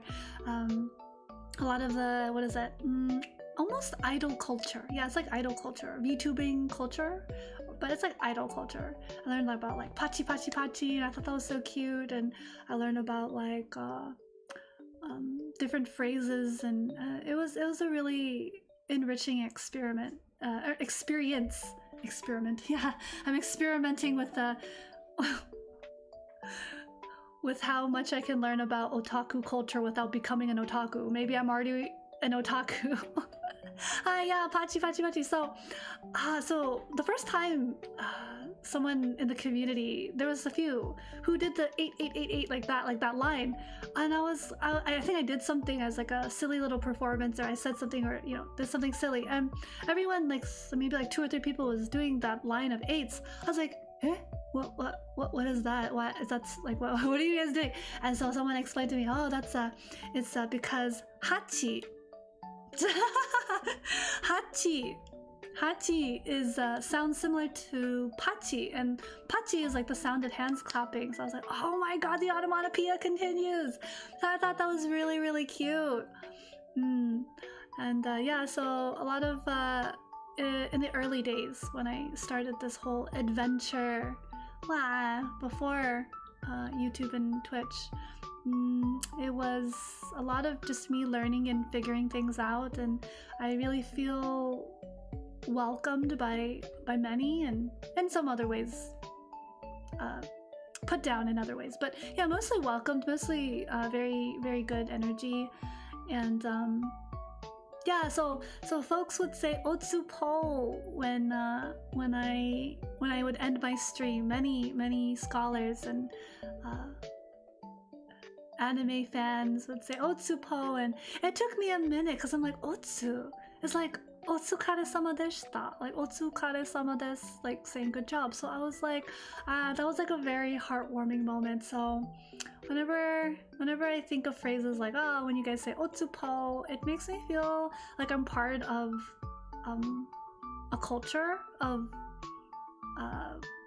anime that I never felt like I really belonged or felt I had access to, so it is kind of nice.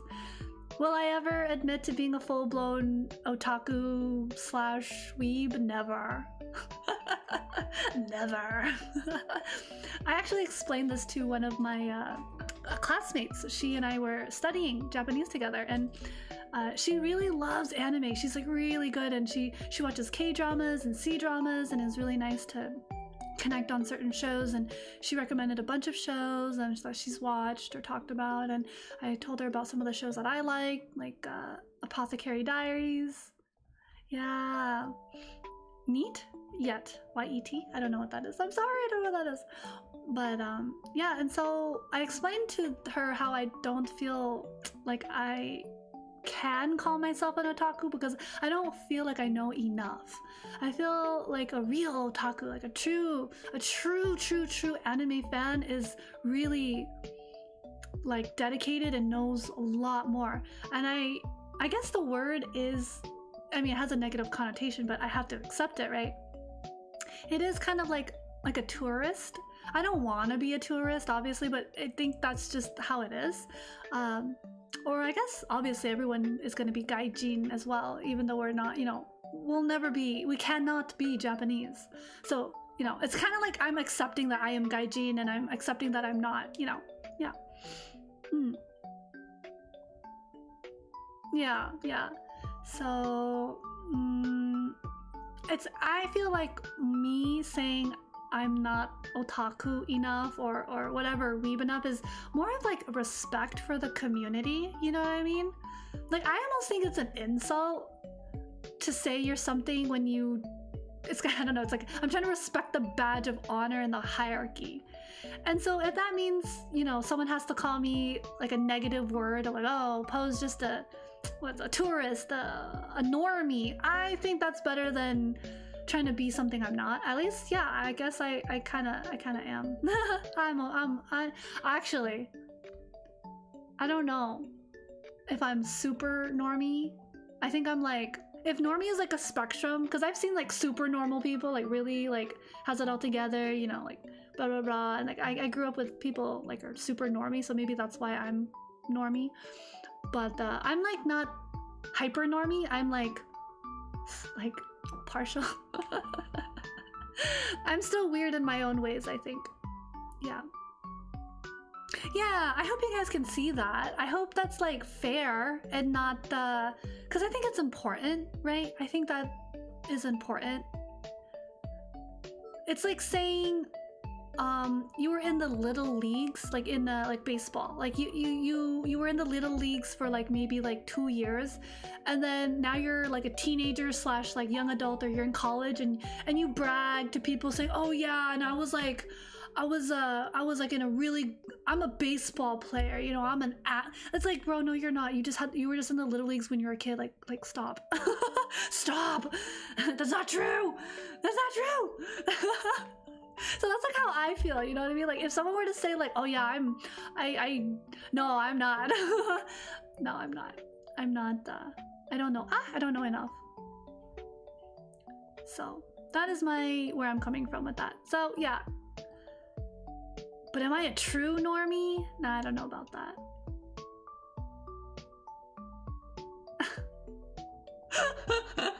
Basically though, but that's basically kind of like how I feel. Like if I just because I watch anime casually, whereas like in comparison to like real people who like self-identify as like otaku and, or whatever, they say like, oh, you know, they know the composer, they memorize the songs, they learn the dances. That's mad respect right there, right? Like, oh my gosh, you're learning the choreography of like complex or, you know, like dance routines or choreography. Even if it's simple, that still takes dedication, right? Yeah, I don't think normie is accurate, but it's like if I had to be categorized, I think that's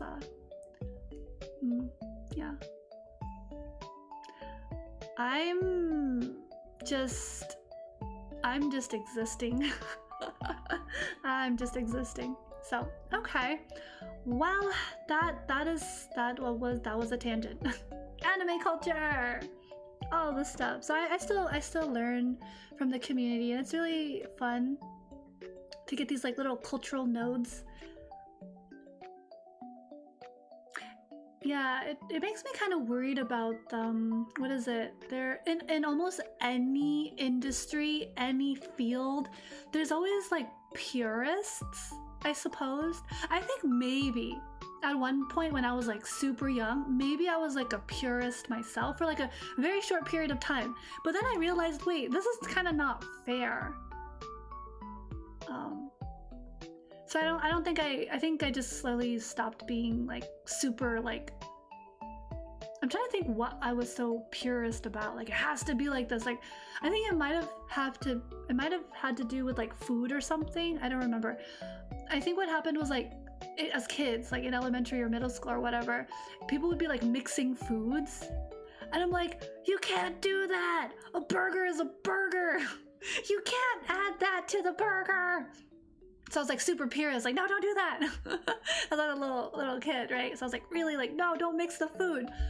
But then maybe one day I like mixed the food and I was like, actually, this is really good.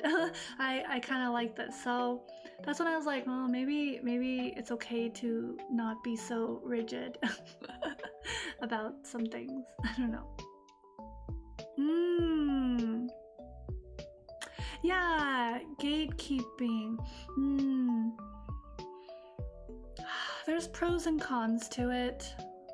You know what's so funny? Dude, I had this on my mind before streaming. I was like, am I gonna be able to bring this up? But no, this is like the window of opportunity. I can bring it up. Okay, so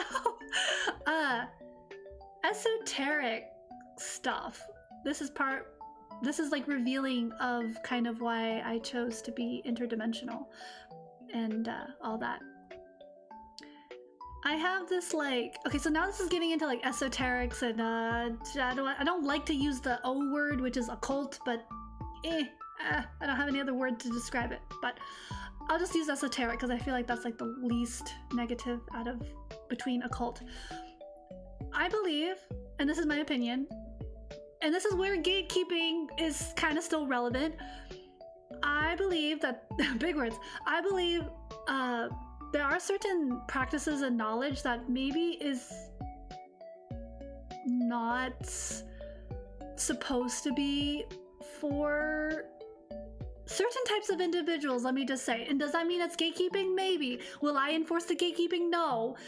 Meaning, if you're like, it's kind of like this. How about here's a better example of what I'm trying to say, or illustrate what I'm trying to say. I think I talk better with like illustrations and examples, but would you give like a toddler a loaded shotgun? Well, first they can't even hold a shotgun. How about this? Would you give a toddler or like a small child a butcher's knife just to wave around and maybe put in their mouth and maybe poke somebody's eyes out, you know? So and I don't know, is that gatekeeping? No, that's just child safety. That's just child safety. But similar concept is like, if there's an individual, an adult, that represents like a person who's not gonna be responsible with certain knowledge or etc., then it's like giving kind of like a young child a giant butcher knife to wave around and like I don't know what to do stuff, like just boom, right? So that's, I think, maybe the logic of gatekeeping is like, okay, there's certain people that just can't, should not, blah blah blah blah. So I don't know. I totally get that.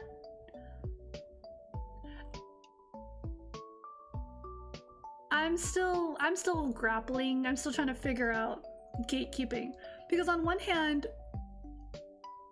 gatekeeping in its purest form is to protect, but it's also to like you know, exclude. That's the thing with gatekeeping, is the negative part of gatekeeping is that it excludes. It's kind of like locking yourself into a room. So you're locking yourself into a room because it's for protection, right? So like the monsters and lions and bears don't get into you. They can't get into you, and that's the gatekeeping. But then you can't like, you can't share the room either, because you're gatekeeping it is for yourself kind of thing.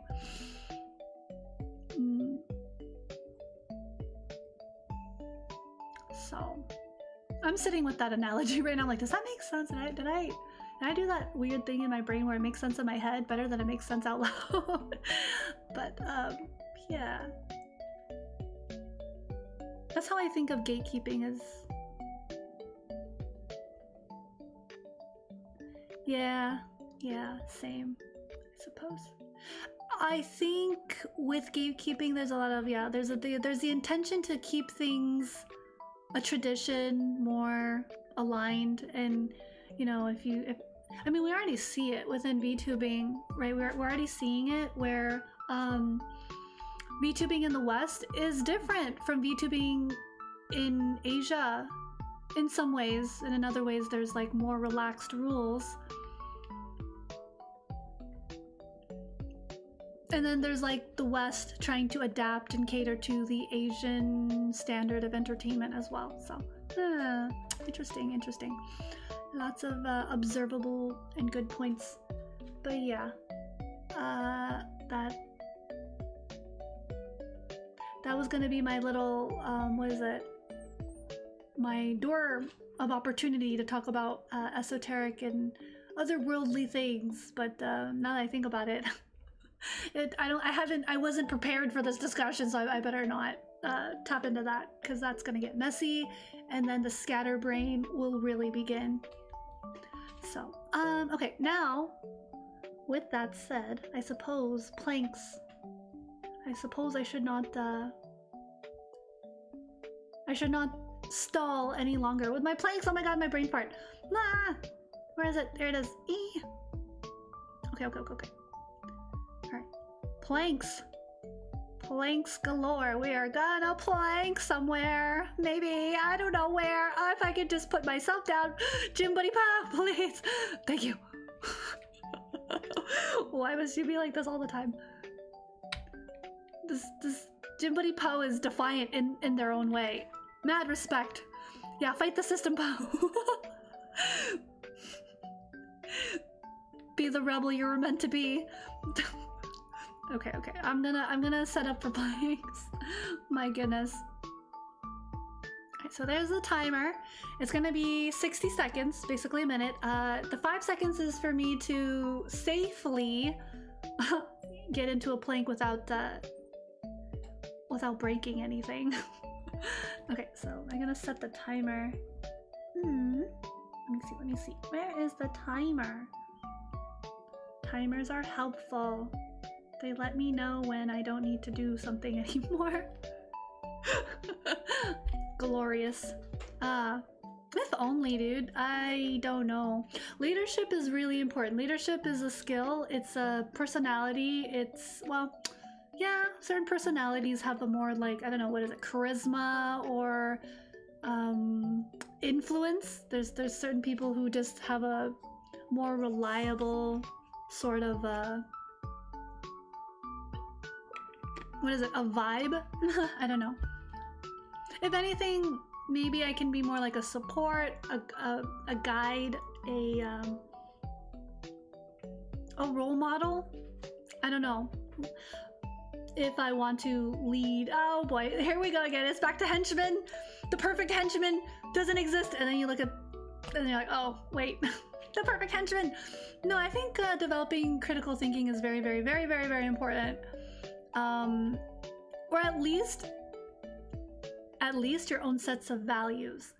So I guess it wouldn't hurt if like everyone has the same set of values, and then, you know, you're relying on each other to follow the same value system.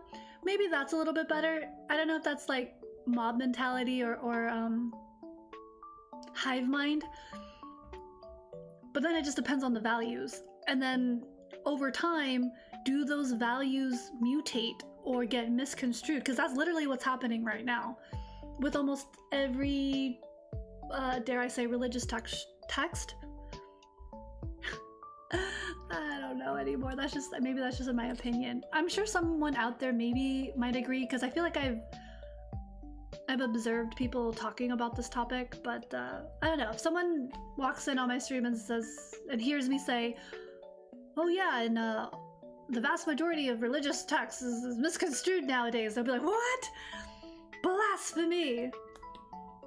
Off with your head, Poe! I'll be like, oh boy. But, I mean, it can be misconstrued, right?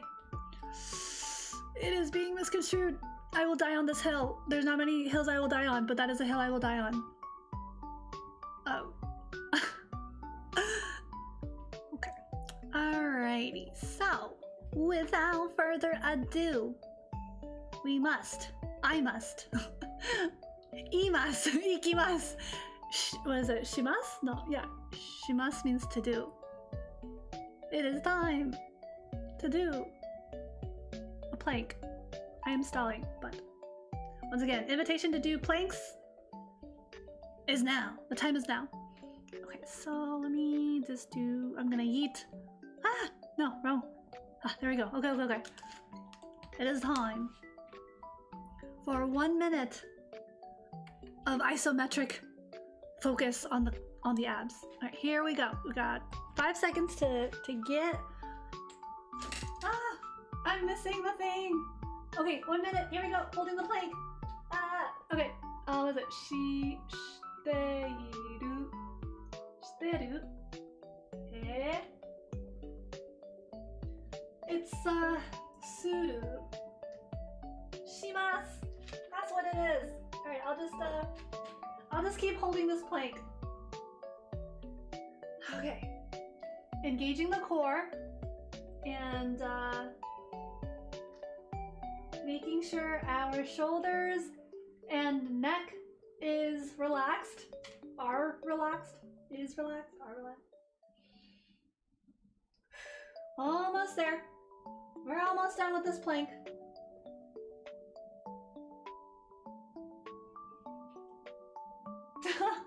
Oh, okay. Remember to breathe. Engaging the core. Oh, okay, there we go. All done. Okay. That is 1 minute. 1 minute. Ah, what is 1 minute? 1分. 1分です, I believe. 分 means minute. Okay, ちょっと待って。している. I'm not sure if I've learned this one. Have I? Oh, doing.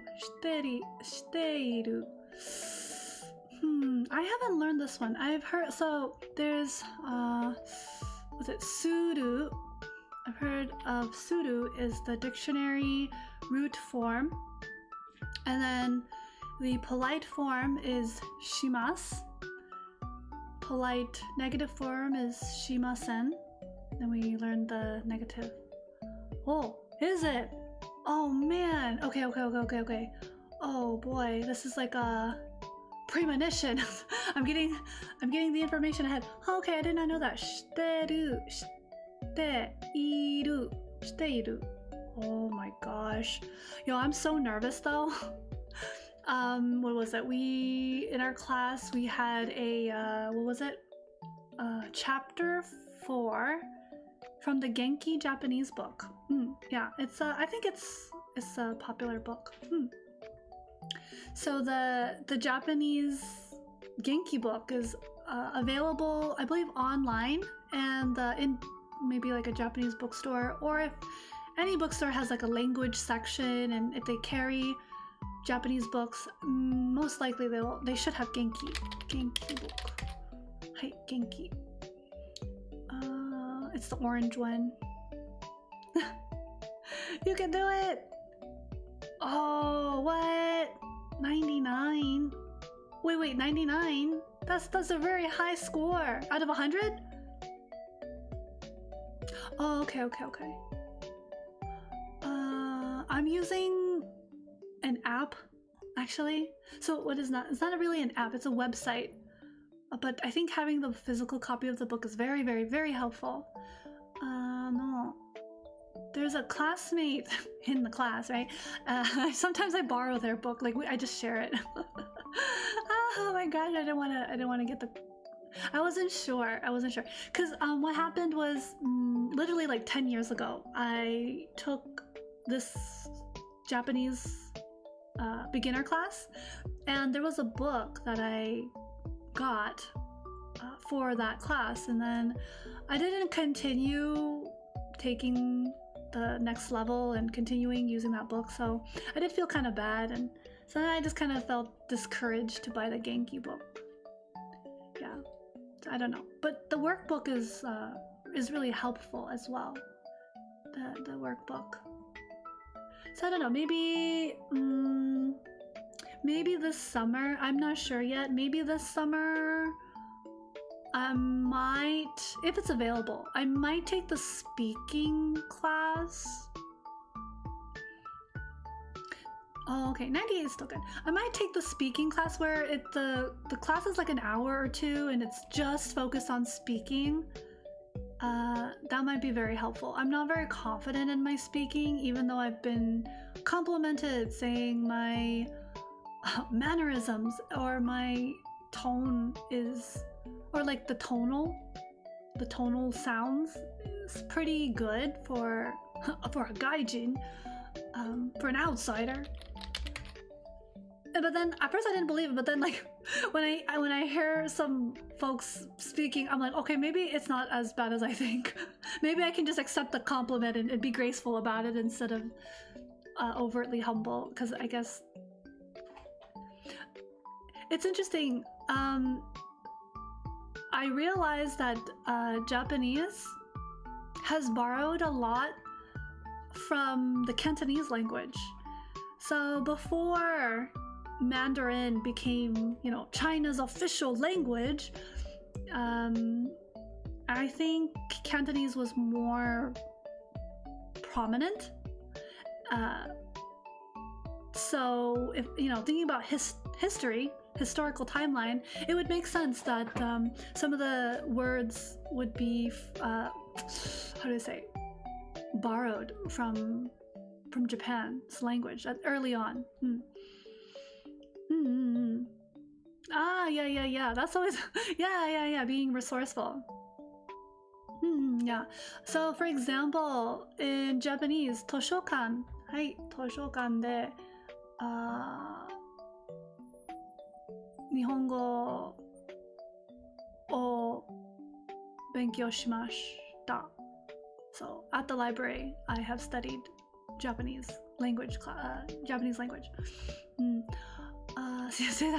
Yeah, library, 図書館. In Cantonese, it's 圖書館. So it's like 図書館, 図書館, 図書館. I don't know how it's pronounced in Mandarin. Yeah. I thought that was so good. There's so there's one that doesn't make sense to me. In Japanese, the word for wallet is saifu. S-A-I-F-U. Sorry. F-U. So, that's a dumb joke. Saifu. Oh, what? That sounds very memey. But yeah, saifu means wallet. And I'm like, in Cantonese, that sounds like you're trying to wash your pants. Why? Why? Where? So maybe that was just the word for Japanese at the time, so they didn't change it. What's another one?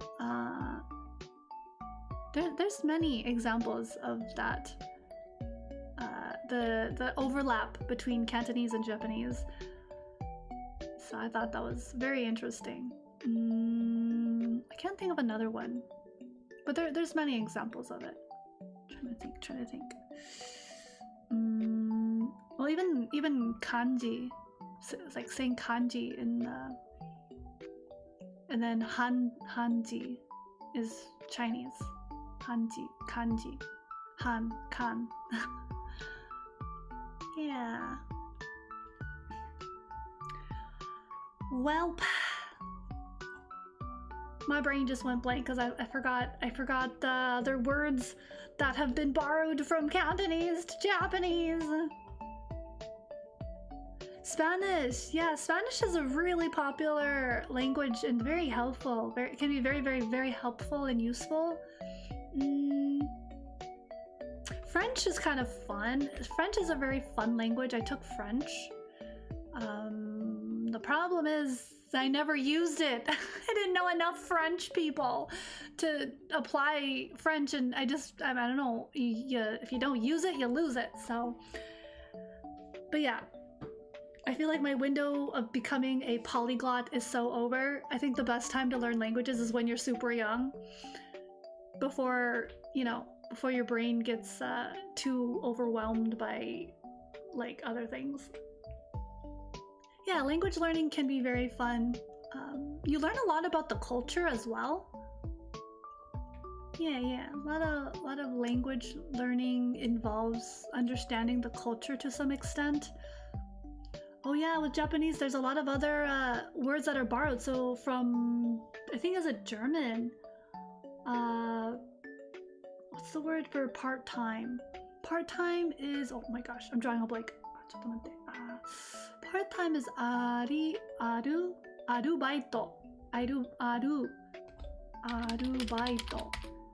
Arubaito means part-time job.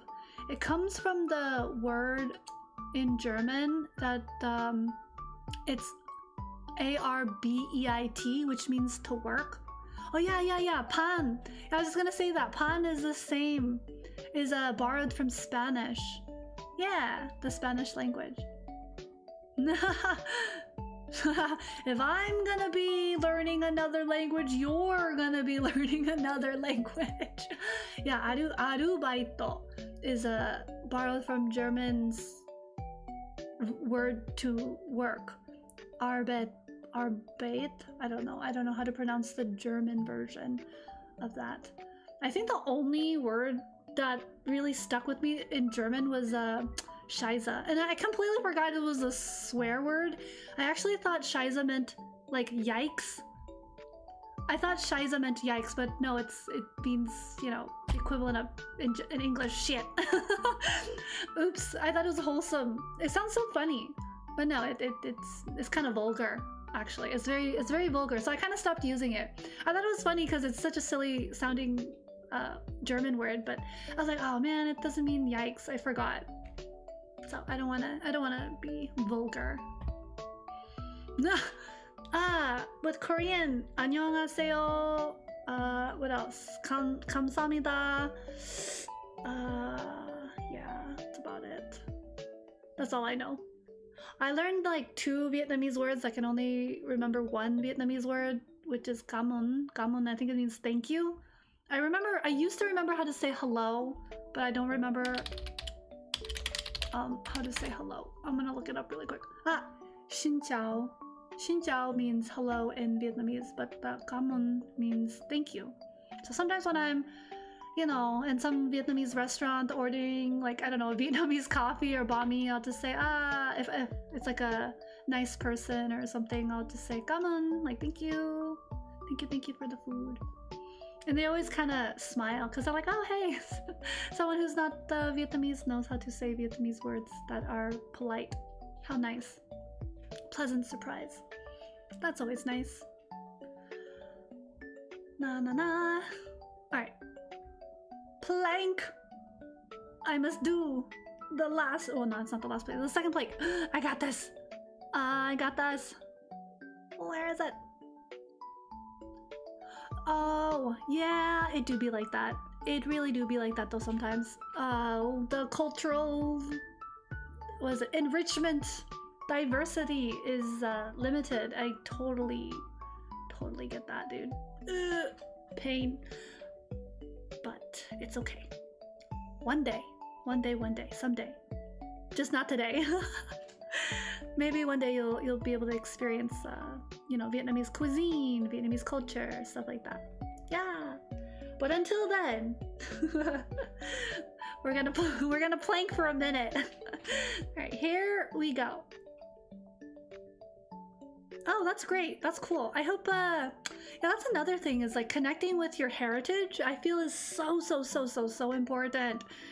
But let me pause on that. We're gonna do. I'm locked in. I'm locked in on this plank. Here we go. 5 seconds to get ready. Ah, here we go. I'm in the plank. While I'm planking. Yes, I agree. I think I don't agree, but like I support connecting with your heritage. I think it's very important. I don't know why, but if I were to think about why it's important, I'll try to answer in 30 seconds or after 30 seconds.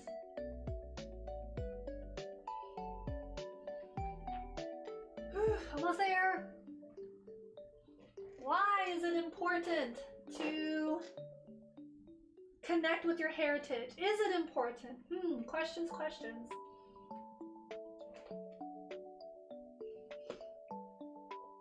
About 10 seconds left.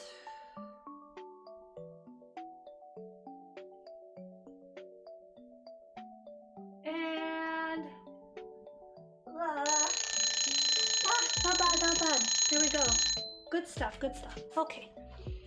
Not bad. 1 minute plank. That was the second plank that has been completed. Good job. Good job, anyone who did the plank. If not, that's okay too. What is it? Okay, so I'm gonna ramble really quick about the important, well, my opinion, the subjectivity. It's a subjective topic. Why it's important to connect with heritage and your culture and your roots and blah, blah, blah.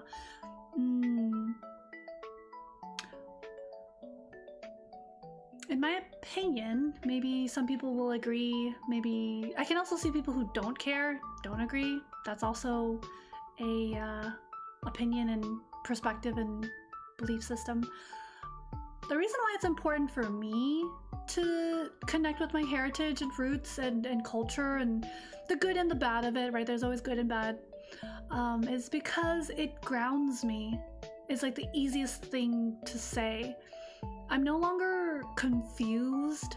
Like I was just, I don't know, it was like unexplained euphoria when I realized more, like when I found out more. So like, it was cool when I found out like, oh, 2 of my grandparents are from like a really small village. I'm like, and then, you know, I got a chance to visit that village for maybe like a week or 2, stayed there. When I was like 12, and I was like, oh, this is nice. And then learning that like my grandmother on the other side is from Malaysia. But here's the thing I don't know. Is it like, are they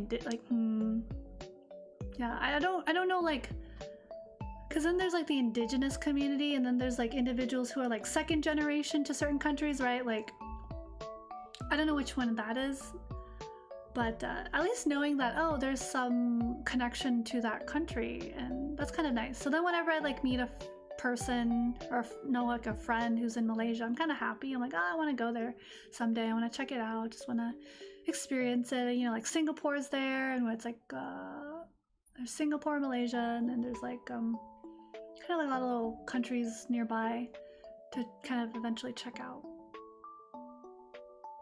Yeah, I don't know how I feel about ancestry tests. I feel like it's really cool, but it's also like really, I mean, if they're taking like your biological sample, you know, but... And then does it account for migration as well? Which is, that's more like social cultural as opposed to like genetic.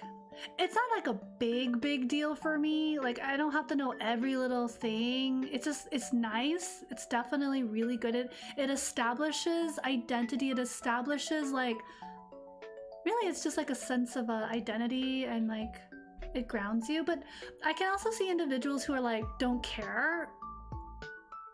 They don't care. And that's their choice, right? Again, it's subjective. But for those who would benefit, like if the benefit outweighs the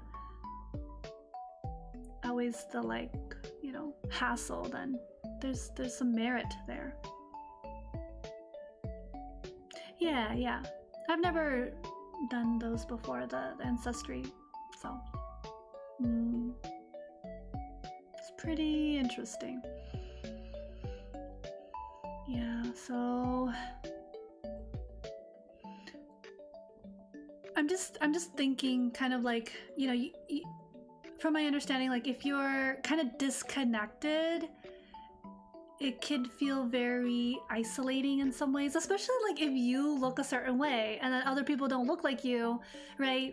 And so to kind of like reconnect with like so for example, I was really lucky that growing up in the Midwest, I had some very supportive and open-minded friends, and they were really cool. And I remember like this one girl, she showed me her Japanese music, like J-pop, and she's like, oh hey, this is J-pop, and I was like, huh? So she like, it's like when we had MP3s. So I listened to her like iPod or MP3, and I was like, oh, this is so cool. And so, you know, we would exchange music and playlists and stuff back then.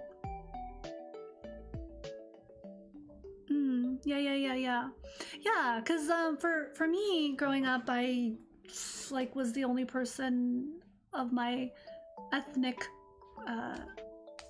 ethnicity. There was like one Laos family. Really, there was one person who was like, I think Mexican. Yeah, I think he said he was Mexican back then when I was a kid. You know, there was African American, obviously. Many Native American kids, but it was really sad because they had to be relocated to reservations, and some were not able to continue going to the same school because the reservation is like too far away, and so they got assigned to a different school, things like that. So yeah, I'm just thinking, kind of sitting with like why it's so important, and also accepting that there will be people or individuals who say it's not important or they don't care and it doesn't matter, and in which case, okay. But for those who do care or again would benefit, I think it's worth looking into. So desu ne. Hai, so desu ne.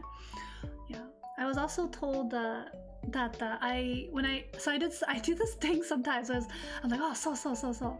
Yeah. Okay. はい、じゃあまたね。See you. おやすみ. Thank you. Good night. Night. Yeah. Phone problems. Okay. I'm gonna be honest. I think I'm a little gassed tonight because I think I didn't eat enough. I did not load up on carbs. I actually made pasta for dinner, so after stream, right? So I'm gonna like shower, get my carbs. I have a protein shake. It's a chocolate protein shake, 30 grams of protein, because I need to build muscle and I need to maintain the muscle. I have a difficult time maintaining, like keeping muscle. So if you don't have that problem, that's great. You know, keep your muscle. Yeah. No, I had a little bit of the pasta earlier, so I was like, yeah, this is good. And I had some, you know, like some yogurt, and I'm like, yeah, no, I'm good. And then like I had shabu shabu, you know, over the weekend, so I'm like, nah, I'm loaded up on the protein. I'm good. But no, so I'm a little winded. So I think what's fair, to respect my my body and my mind and not overexert, right? But still be within bounds. I think I'll finish my last plank. I'll try to wrap up tonight's discussion or today's discussion, depending on your time zone. And hopefully, yeah, I'll give a few like reminders and updates. No. Yeah, it needs to be, it's a muscle, it's gotta be, you know, it's gotta be used, it's gotta be taken care of, and nutrients to maintain as well. So, okay, quick update just before I forget. Yeah, so April, wow, next week is April. Yeah, sounds like a good plan. Let's go. Good. Yeah. So, yeah, next week is, I can't believe it's already April. Oh my god, time is like flying by. In a blink of an eye, it's gonna be summer, and then another blink is gonna be what? The holiday season again. It's gonna be like Halloween, turkey eating days week, and then what is it? All of the winter festivities. My goodness. Oh my gosh. Yeah. Alright, so let me go ahead and set up for that last plank, and we will... Haha. Alright, I'm gonna try to do this plank a little differently. The last 2 times I did the planks, I had my arms like straight up. I'm gonna try to do the other form. You're gonna blink and have a degree. I know, time's just gonna be like zooming by. You're gonna be, if you do celebrate or go do the ceremony for the graduation, then bam.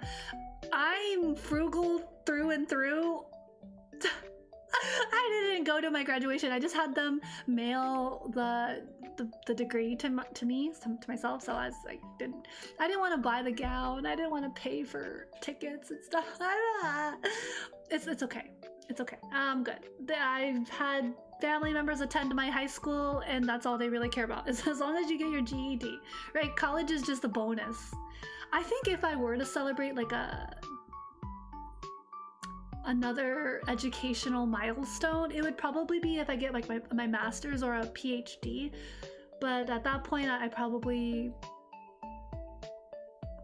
not sure if that's in the charts, but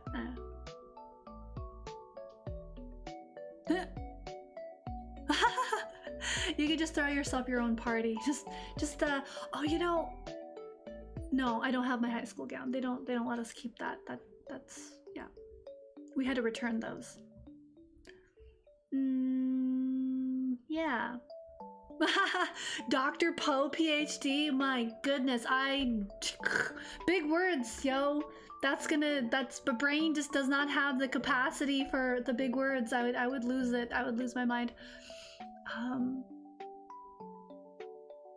I do like the idea of going back to school because I really enjoyed like learning and academics and stuff like that. But I mean, do you really need a degree just to continue learning? It's nice, it's more structured and there's more rigor to it, right? As opposed to just self-learning pace can be very like relaxed and again, not as intense. But oh well, I suppose. Okay, all right. Yep, no further. No more distraction. I am doing my last plank. Plank time. Aw, yeah. Academic institutions have a vibe. Have an interesting vibe. It's like casual, but like professional, but like also depending on where you're at, it's also like super just depends on your experience, but anywho, where am I? What am I trying to do? Oh, okay, here we go. All right. Yeah. All right, 1 minute. So 5 seconds to get set. Here we go. In the plank. Oof. So my elbows are on the ground, and it's a little harder, but we're gonna hold the plank. We're gonna breathe, relax our neck, relax our jaw, hold the pose.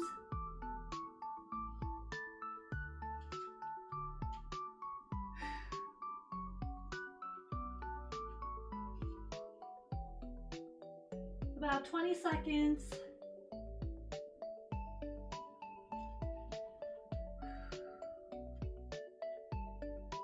Engaging the core.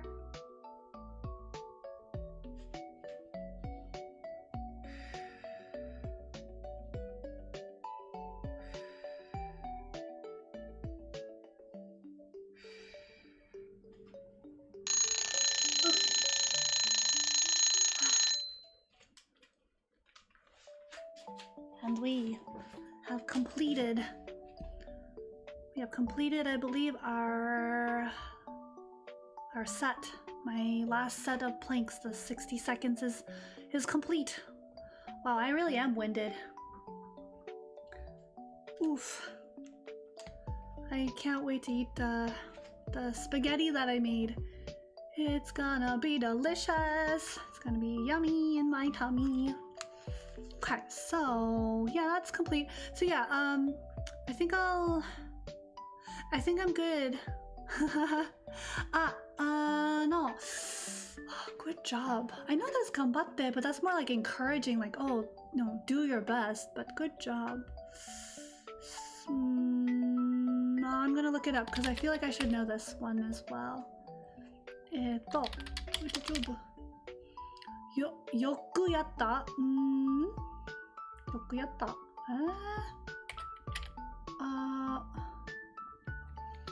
Great job. Good work. Oh, subarashi. Subarashi. I've heard of subarashi. Amazing work. Amazing. Still, subarashi. Oh, that's an adjective. Okay, okay. Eek. Huh. How does one congratulate in Japanese? いいですね. Hi, いいです. いいですね, いいです. Yeah, still a long way to go. But yeah, I'm really looking forward to the Japanese learning streams. Still gotta set that up. I need to figure out a format that's gonna be helpful. But we'll see. So yeah, because I'm gassed, I'm extra gassed today. Not いいです. We'll probably skip the cooldown cycling, but it should be okay. I'm not gonna stretch right now. I think what I'll do is maybe after dinner, after showering, you know, evening routine. Part of my evening routine is I do evening stretching to kind of like relax, wind down, tell my body, hey, it's okay, you're holding tension, but it's the end of the night. I'm gonna try to go to sleep now. So hey, let's try to go to sleep, right? So maybe that's helpful. Yeah, maybe that's helpful. Hi.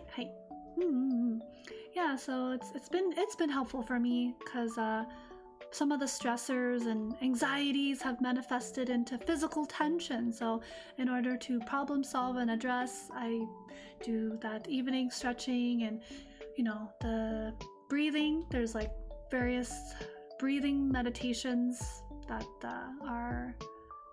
can be helpful. So yeah, I do want to give a huge thanks to the listeners, the participants, the scholars, if you will, for tuning in and for, you know, spending time with me here today. It's always really nice, and for entertaining my thoughts and rambles. I think today was a pretty good stream. I made it an intention to be more focused. So hopefully. No, yeah, that's you, right? There was a few folks who stopped by, and it's a pretty small little community. It's a small handful of folks, and I'm okay with that. Maybe I prefer that too much to a fault, but so yeah, I'm very comfortable and very cozy, and you know, whatever happens. I'm enjoying the process and learning, growing. I'm just focusing on one thing at a time, staying positive, and following up with actionables that align with, you know, some of my goals and what I want to share and offer as as like, I don't know, I guess like a hobby. I don't know. I was thinking, maybe this was like yesterday night. I was like, you know, being here and spending time with folks and, you know, trying to manage, I suppose, or facilitate any sort of like positive community is a lot. It's like a labor of love, and I see this more as a hobby more than like anything really. It is kind of it's an expensive, it can be an expensive hobby, but yeah, so far it's been pretty good, and I think I'm gonna try to, in due time, I don't want to give myself too much pressure. So some of the updates are, in April I'll be adding a few more streams in addition to the Wednesday streams. Yeah, so in addition to the ongoing Wednesday streams, there's going to be Monday, April 6th, the usual time I do stream, which is, 5 p.m. Pacific Standard Time. So like, was it 9 p.m. Eastern Standard Time? And then depending on your time zone differences. So it'll be Monday, April 6th, and I believe Sunday, April 19th. And then there's another date. It's like 24th of April, Friday 24th. So Monday, April 6th is gonna be the Asexuality Awareness. It's like International Asexuality Awareness Day. And I think that's pretty cool, like LGBTQ topics, right? And then April 19th on that Sunday is gonna be about Non-Binary Parents Day. So I'm gonna try to incorporate like parenting content, right? Like positive parenting, what to do here, and then also information about what does it mean to be non-binary, and you know, it's actually a lot of information. Those two categories alone could just be their own, they are their own subjects, but to like pair them together is really interesting, and it's actually very inspiring to know that there are certain parents or parenting styles that cater to gender neutral or gender non-conforming, and they're more open-minded in that. So that's, so far I've mostly only seen positive things from non-binary parents. There's always going to be those exceptions where, you know, a bad parent is a bad parent is a bad parent, but so far the content that I've seen regarding healthy parenting styles and advice on parenting from, you know, like licensed clinical social workers / therapists. Yeah. I think there's a lot of really good information. And then I believe on Friday, April 24th is, so the week of like, what is like April 20th to April 26th, that entire week is lesbian awareness, like it's like Lesbian Visibility Awareness Day. And so that entire week is dedicated to, you know, bringing awareness to like lesbians and LGBTQ individuals. So I think I just chose Friday the 24th to be a day where I'll share about, you know, topics related to lesbian awareness and visibility. Because I myself, if you don't know, it's okay. I don't advertise it, and I don't stick a label on myself. It's not obvious, but I do identify as queer and non-binary, regardless of my regardless of my demeanor. It's been a long time struggle, so, but it's fine. I've come to terms with whatever the heck I am, but it's fine. Gender non-conforming, I don't know, but I'm also lazy these days, so whatever works. Yeah. Hi, Yuri and Yaoi and yeah, all the LGBTQ stuff. And then yeah, let's see, May, ちょっと待って、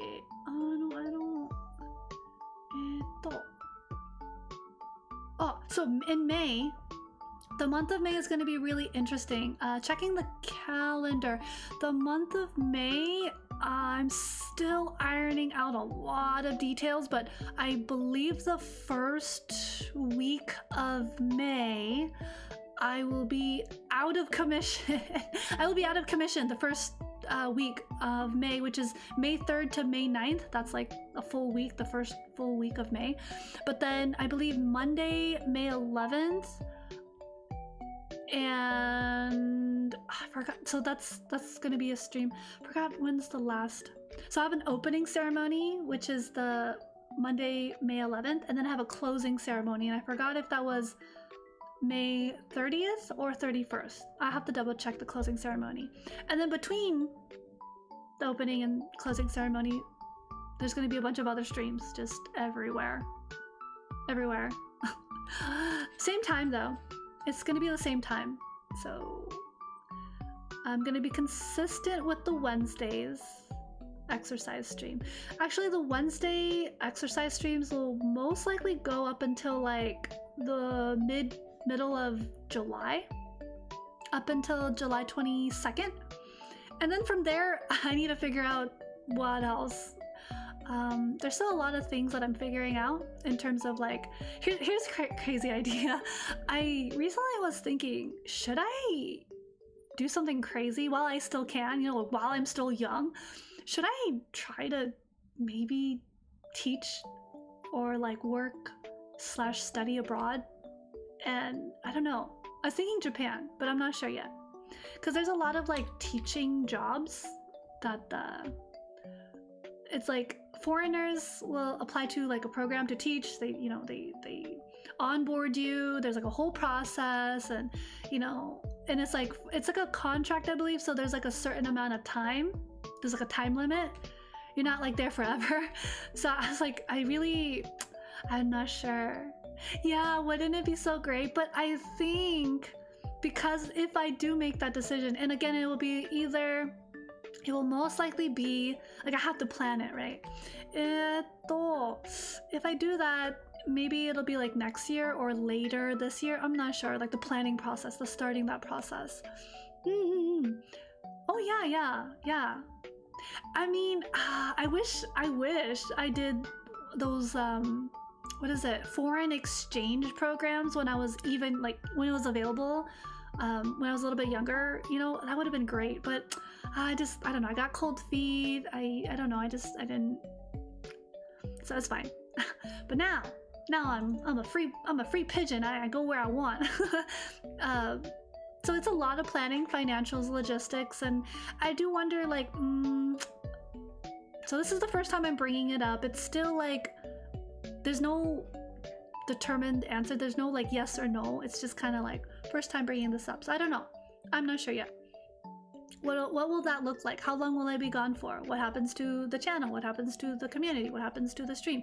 Blah blah blah blah. Should I vlog? Should I vlog my adventures in Japan? But that requires equipment. Do I have the equipment? No, I don't. I have a nice microphone, but I don't have like a really nice like recording device except my phone. But that'll be terrible quality. So I don't know. Lots of things. I will have to revisit what is possible. And it's not impossible to like stream in Japan like once in a blue moon, just do a little check-in like, hey, I'm in Japan.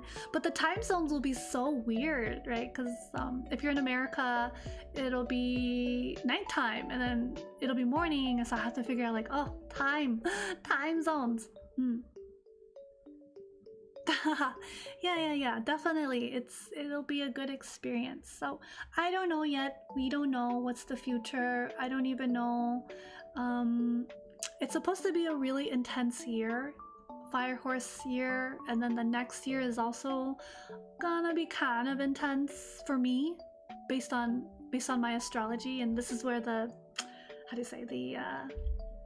esoteric / holistic health kind of comes in, because not everyone believes in like astrology and stuff, so that's fine.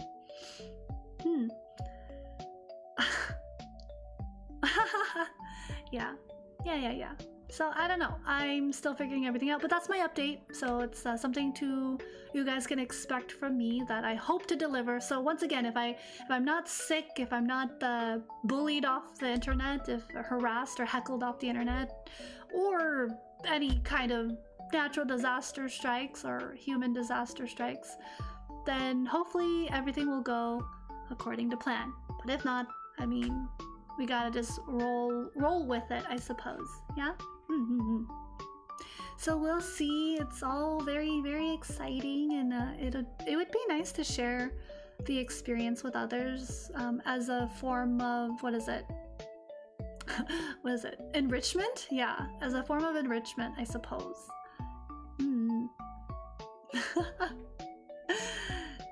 Oh, the world ending is such an interesting concept to me because, like, when it's the end of the year, technically the year is ending, but then like a new one's replacing it like literally the next day, within the next hour, the next second. So nothing really ended except the year. Yeah.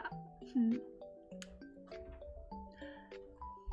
feel like the only time the world is ending is if the sun explodes, because it's a star and it will eventually explode or implode or whatever. And then it, like, you know, affects the solar system. That's my definition of world ending. Systems collapsing, social structures collapsing and being obsolete. That's just change, I suppose. And change is scary. I totally get it. But yeah, that's all the updates for me. I just want to once again thank folks for tuning in, listening, and being positive, supporting, looking forward to stuff. And again, I hope today's discussion was more beneficial than net negative. If it wasn't helpful, that's fine too, but I don't know. It'd be crazy if anything I say just drove someone out there bonkers, like just mental instability from like me existing is like causing some mental instability out there. But oh well, right? I guess we just gotta keep on keeping on. Yeah, じゃあまたね. I'll see you guys next time, and yeah, it'll be, everything will be 大丈夫, I believe. Hi. You're welcome, Darius. Oh, this is so cool. I don't know that kanji. Oh, wait, no. But I must look at the kanji. ちょっと待って. No, translation. Thank you for your... Is that お疲れ様でした?